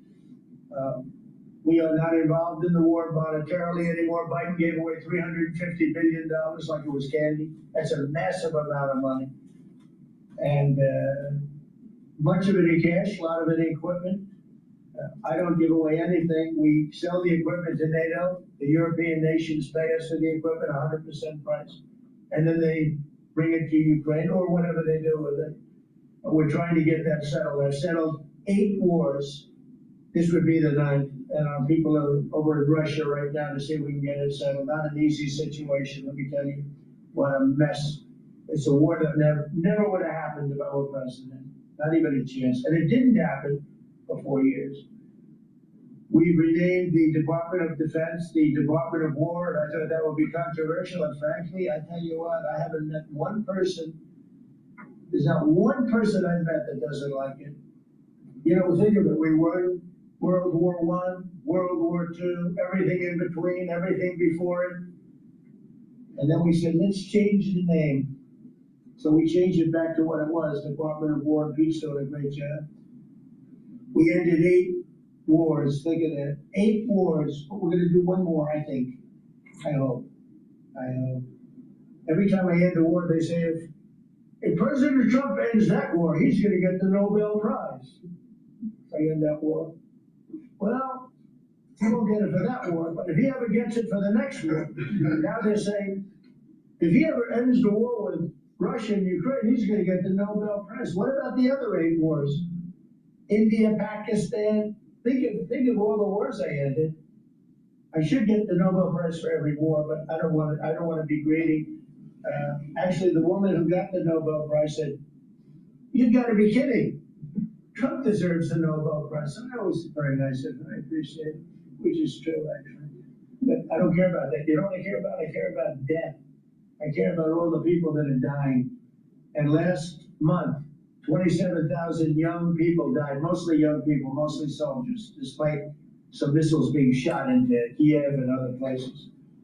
But think of it, mostly young people. 27,000 people died between Russia and Ukraine last month. What a shame. So we're restoring law and order to our cities and towns. If you look at what's happened, and I want to pay my deepest respects to those 2 incredible people from the National Guard in West Virginia they came from. I spoke to their parents. Sarah is gone. She passed away. She's looking down on us now, and she loves her parents, and they loved her. They were, somebody said, "How are they doing?" I said, "The word is devastated." Doing. How are they going to do? They're devastated. The rest of their lives they're going to be devastated. She was an incredible person, highly respected, top of her class, everything. She was like a perfect human being. 20 years old, just started. She was like a baby. She was so proud. They were giving her a promotion. She told the parents that she was getting a promotion, and they were so proud of her. Then they get a call that this happened. And we have one young man who's fighting for his life. He's fighting very hard. I think he's probably doing better than anybody. And they said he didn't have a chance. I'll tell you, the one who said he's going to live is his mother. Spoke to his mother. "Sir, he's going to live." I spoke to her very soon after this horrible event took place with this scum that was able to come into our country. I spoke to his mother. "Sir, he's going to be okay. I'm telling you." No doctor thought that. Nobody thought that. He was in bad places, and she was like so positive. It was incredible. And it's possibly right, ma'am, right? Possibly right. Boy, it would be amazing. If he lives, it would be amazing. A miracle, actually. But we're very proud of those 2 people. We're very proud of the National Guard. We're very proud of our military and our police and our firemen and women. If you go back and take a look a year ago, year and a half ago, it will change, I think, on November 5th, the day of the election. But you go back before that, you couldn't get people to join the military, right? They didn't want anything to do with military. They wanted nothing to do with joining the police or the fire. They wanted nothing to do with anything. They had no spirit. The country had no spirit, nothing. And now we just had the highest recruitment in history. And we're getting great people. We're getting great people. And I will say, despite what just happened, Washington, D.C. has become a really safe place. And I guess this lunatic probably was upset that the National Guard is so effective, because we were really, really effective, and we are. And Washington, D.C. is now considered a very, very safe city. We had crime. Let me just plug a couple products here really quickly here. Vitamin D3, super important to take during the winter season. It also helps to absorb calcium to help build bone density. Do some resistance training, drink milk or take in calcium, and take vitamin D3, super important for your health. Vitamin D3 also helps to get rid of cells that are infected. So taking vitamin D3 regularly for your overall health protocol is super important. Olive leaf extract brings down inflammation and helps you to control your lipid profile. That will help with your immune system and your cardiovascular system. So a great stack would be to take the vitamin D3 and the olive leaf extract. Use discount 5, you get $5 off any order. If you spend $100 or more, you do get a free gift until supplies last. Low IQ people don't make good parents. So I want to thank all of our cabinet members. Hi, IQ. Let me say what. Generally speaking, a couple of them a little concerned. No, but I want to thank, we have a great cabinet, amazing cabinet, amazing people. All of them, you know, sort of have become stars. We're getting credit for the good cabinet, actually. And I just want to wish everybody a great holiday. We've I think done a great job with the White House, bringing the White House back. You see the palm court that was redone. The Lincoln bedroom was redone. The Lincoln bathroom is now gorgeous, like it should have been. It was terrible green tile that was never the way it was supposed to be. It was done in the 1940s, actually, but it was not proper. And we're restoring the White House just like we're restoring the country, and people are thrilled. But the First Lady's done a beautiful job with the Christmas trees and all the decorations. I see the wreaths on the windows. I've never seen that before, on the windows of the White House. And you know, it's 4 stories high. I said, how did they get that wreath? They had people going up in a little dangerous. I wouldn't want to jump, but they put them up, and we have wonderful people working in the White House, and they're really proud to bring the building back. Because this building was a little bit like the country. It was mishandled, it was mistreated, and now it's being given love. And we're building one of the great, I think, maybe the greatest ballroom. We needed it for 150 years at Ganesh. Can you see the trucks and cranes and excavators in the background? And you hear them, and every time I hear them, I love the sound. Yeah, I love the sound. I wouldn't say my wife is thrilled, but she hears pile drivers in the background all day, all night. They go till 12 o'clock in the evening, day, night, pile drivers. Darling, could you turn off the pile drivers? Sorry, darling, that's progress. But no, we're doing great. It's going to be I think it's going to be the finest ballroom ever built, and we're going to have it here. They wanted it for 150 years, thinking that. So I will just end by saying I want to thank the cabinet.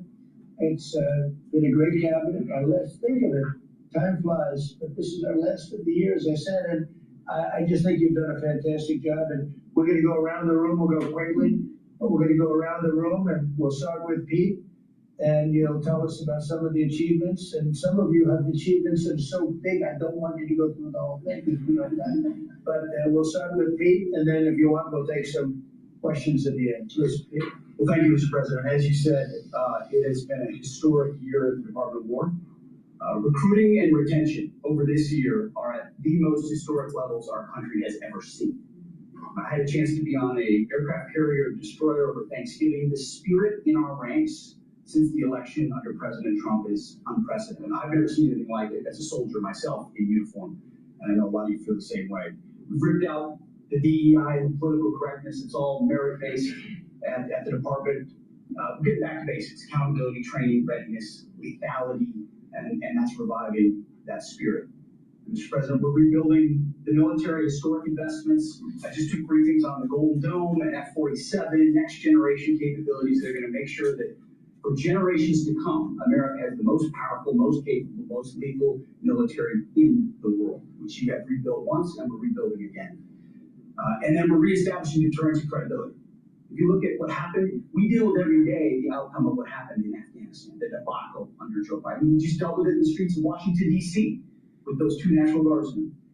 And then what happened on October 7th with Hamas, what happened in Ukraine, a war that never would have started under President Trump. We're having to rebuild that. So whether it's freedom of navigation and taking the fight to the Houthis, whether it's Midnight Hammer, those beautiful B-2s going 37 hours back and forth, undetected, delivering with precision, and Iran not getting nuclear capabilities, Europe and NATO stepping up to 5%, locking down our southwest borders. It's been an honor to work with Christy and Tom and everyone else down there to lock it to zero, operational control of our border.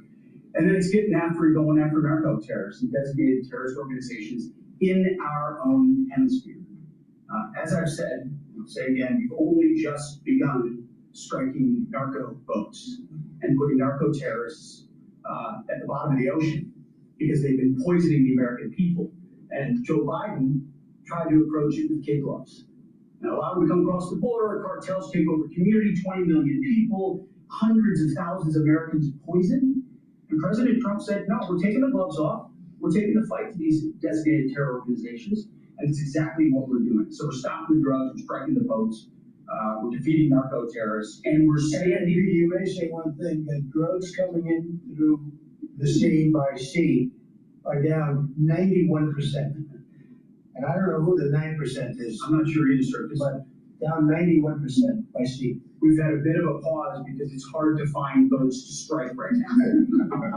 Which is the entire point, right? Deterrence has to matter, not arrest and hand over and then do it again, the rinse and repeat approach of previous administrations. This is meant to get after that approach. And I would just end by saying, as President Trump always has our back, we always have the back of our commanders who are making decisions in difficult situations that we do in this case and all these strikes. They're making judgment calls and ensuring that they defend the American people. They've done the right things. We'll keep doing that, and we have their backs, Mr. President. Good job. Thank you very much. Howard? So we set out to stop the ripoff of the United States of America. This is listening in on President Trump's cabinet meeting today, live in Washington. This is live sound, live video if you're with us on YouTube. Please go to my store, the-studio-reykjavik.com. Get the collagen. This is dual purpose. This will help with your skin, your nails, your hair, also your musculature, your bone density, your cartilage, and your joint health. Take it every day, do some resistance training, and get healthy. It's a very high quality collagen. It's a month's supply. Please go to my store, use discount 5, you get $5 off any order. If you spend $100 or more, you get a free gift until supplies last. That this could be an any day now situation. He said, quote, we'll be announcing somebody probably early next year for the new chairman of the Fed. We have a guy, he said, that's just a stubborn ox who probably doesn't like your president. Speaking to National Guardsman Andrew Wolf, who's now listed in serious condition, having been ambushed last week in the fatal attack here in downtown Washington, D.C. If he lives, it'll be amazing. A miracle, actually, the president said. Washington, D.C. has become a really safe place despite what has happened. And with regard to the destruction of these alleged drug boats coming out of Venezuela and the second missile attack against a boat that has drawn some concern on Capitol Hill, in fact, prompted 2 separate investigations. Pete Hegseth, the Secretary of Defense, saying we have only... Of course, they don't bring up that Barack Obama did the same thing with drone strikes on a caravan in the Middle East. Knowing that multiple congressional committees are looking into this right now, and Admiral Frank Bradley has been identified as the man who made that order. We're going to unpack all of this, bring you analysis as you would expect here on Balance of Power on Bloomberg Radio, Satellite Radio, Channel 121, live on YouTube and Bloomberg Originals. But first, we want to check on Wall Street, see how the Tuesday trade is going. Charlie Pellet has the latest on the markets for us in New York. Charlie, it's only Tuesday, but at least we're going in the right direction. Indeed, right direction for the bulls, Joe Matthew. The Dow, the S&P, Nasdaq, they're all advancing right now. We're looking at a 25-point gain on the S&P 500 index. A sense of caution, though, prevailing. We've got the S&P up 0.4% right now. The Dow rebounding by 0.5%, making up some of yesterday's loss, higher by 254 points. Nasdaq up by about 0.8%. The Nasdaq 100 index also up 0.8%, and our Mag 7 index up 0.5%. The 10-year at 4.09%, with the 2-year 3.52%. Gold is now down $40 the ounce, declining almost 1%. 41.92 on the precious metal. West Texas Intermediate crude down 0.6%, 58.98 a barrel. Bitcoin was down almost 8% yesterday. Today rebounding now by 6.3%. Bitcoin very close to 92,000. Bitcoin right now 91,900 on Bitcoin. Sources tell Bloomberg the Trump administration is poised to announce new fuel efficiency standards for automobiles and a bid to undo requirements. It is a sale for driving up the cost of new cars. CEOs of Jeep maker Stellantis, along with GM and Ford, plan to attend a White House event tomorrow. Again, this according to sources. GM shares up 0.6%, Ford down 1.2%, and Stellantis up by 1.9%. So again, recapping here, Bitcoin rebounding up 6.3%. S&P up 0.4%. For on-demand news, 24 hours a day, subscribe to Bloomberg News Now wherever you get your podcast. And back to go to Washington. Balance of Power continues right now. Once again, your host, Joe Mann. All right, Charlie, many thanks. Charlie will have more on the markets coming up here as we connect the dots. as always, between Washington and Wall Street, keeping our eyes on crypto. And of course, still in the throes of earnings reporting season, we'll be looking at CrowdStrike and others after the bell. Good chunk of time listening to the president. There's a live view if you're with us on YouTube.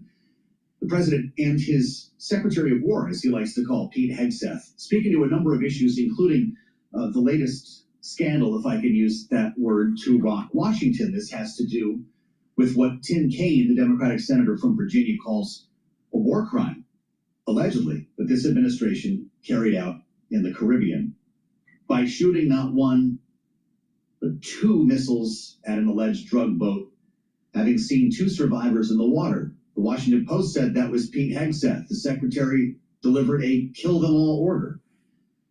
The press secretary has changed that narrative. As we learned yesterday, an admiral by the name of Frank Mitch Bradley, in fact, carried out the second strike.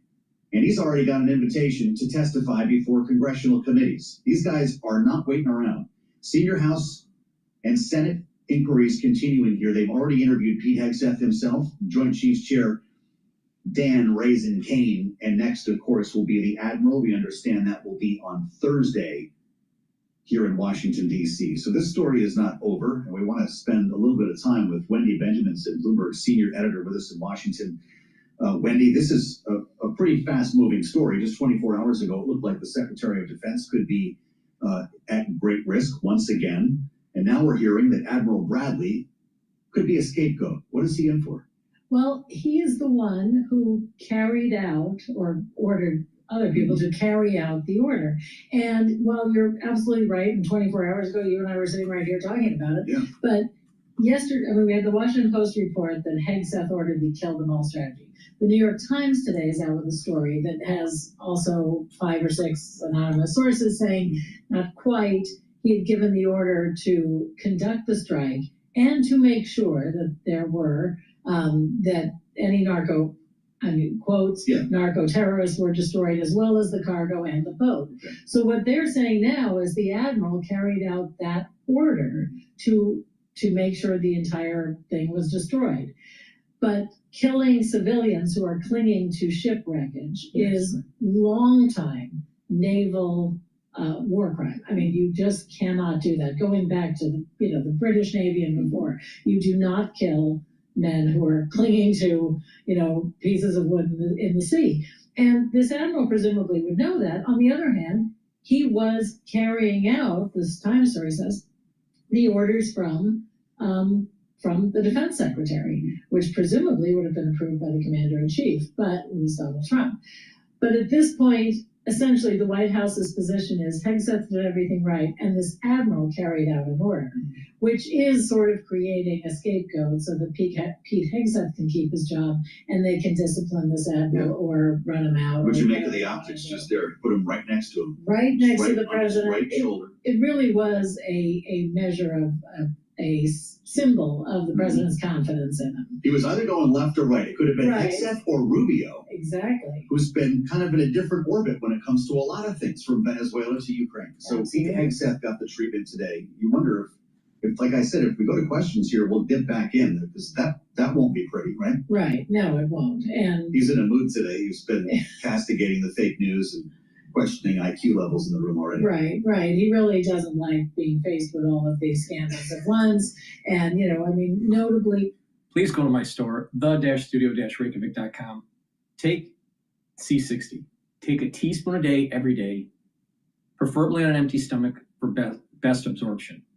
You can get C60 in avocado oil, MCT coconut oil, or extra virgin olive oil. C60 has to be in a lipid, in oil form, for proper absorption. Take it every day, take a teaspoon a day. And what this will do is soak up free radicals, bring down stress in a cell and in your tissue, help the health of your mitochondria. You'll have more energy, your cell will perform better. Also, by soaking up free radicals, your tissues will heal. You'll have better immune system and endocrine system. You'll even have better brain function, because by soaking up the free radicals at the neural level, at the neuron level, then your mitochondria will be improved. You'll have more ATP. You'll produce more neurotransmitters. You'll have, over time, better neuroplasticity. You'll think better. You'll have better memory. Soaking up free radicals at the vascular level, will reduce plaque formation, and C60 will help your skin. At the basal layer of your skin, that's where you produce new skin cells. That will be healthier, there'll be less stress, and your skin will improve. If you take C60 regularly, in 2 months, you're going to start feeling that your immune system, your energy levels, your endocrine system are better. When you take C60 for 1 year, you're going to visibly see the difference. You will look younger. So please go to my store, get the C60, use discount 5, you get $5 off any order. If you spend $100 or more, you get a free gift until supplies last. And if you follow my protocol, you will slow down the aging process and boost up your immune system. Now, you can either invest in your body by taking the supplements and stacking them the way I'm telling you to, or most likely what will happen is when you get older, you're going to be spending more money on healthcare. It's up to you. If you don't want to follow my advice, don't. But most likely you're going to have problems when you're older. Boomer Boost. Boomer Boost has 68 nutrients that will help to slow down the aging process and target different systems of your body. It's a very complex and comprehensive compound profile. Shown on the screen, you can read the label on my website. This will help with brain function, musculature, energy levels, metabolism will be supercharged, and help with your cardiovascular health. And you take this regularly, you'll have vitality, you'll have more energy, you'll want to be more active, and you'll be slowing down the aging process. This is one of the pillars to my anti-aging protocol. Take it every day. This is a month supply. It's magical. In 72 hours, you're going to start noticing the difference. You're going to have more energy, more vitality. You're going to want to be more active.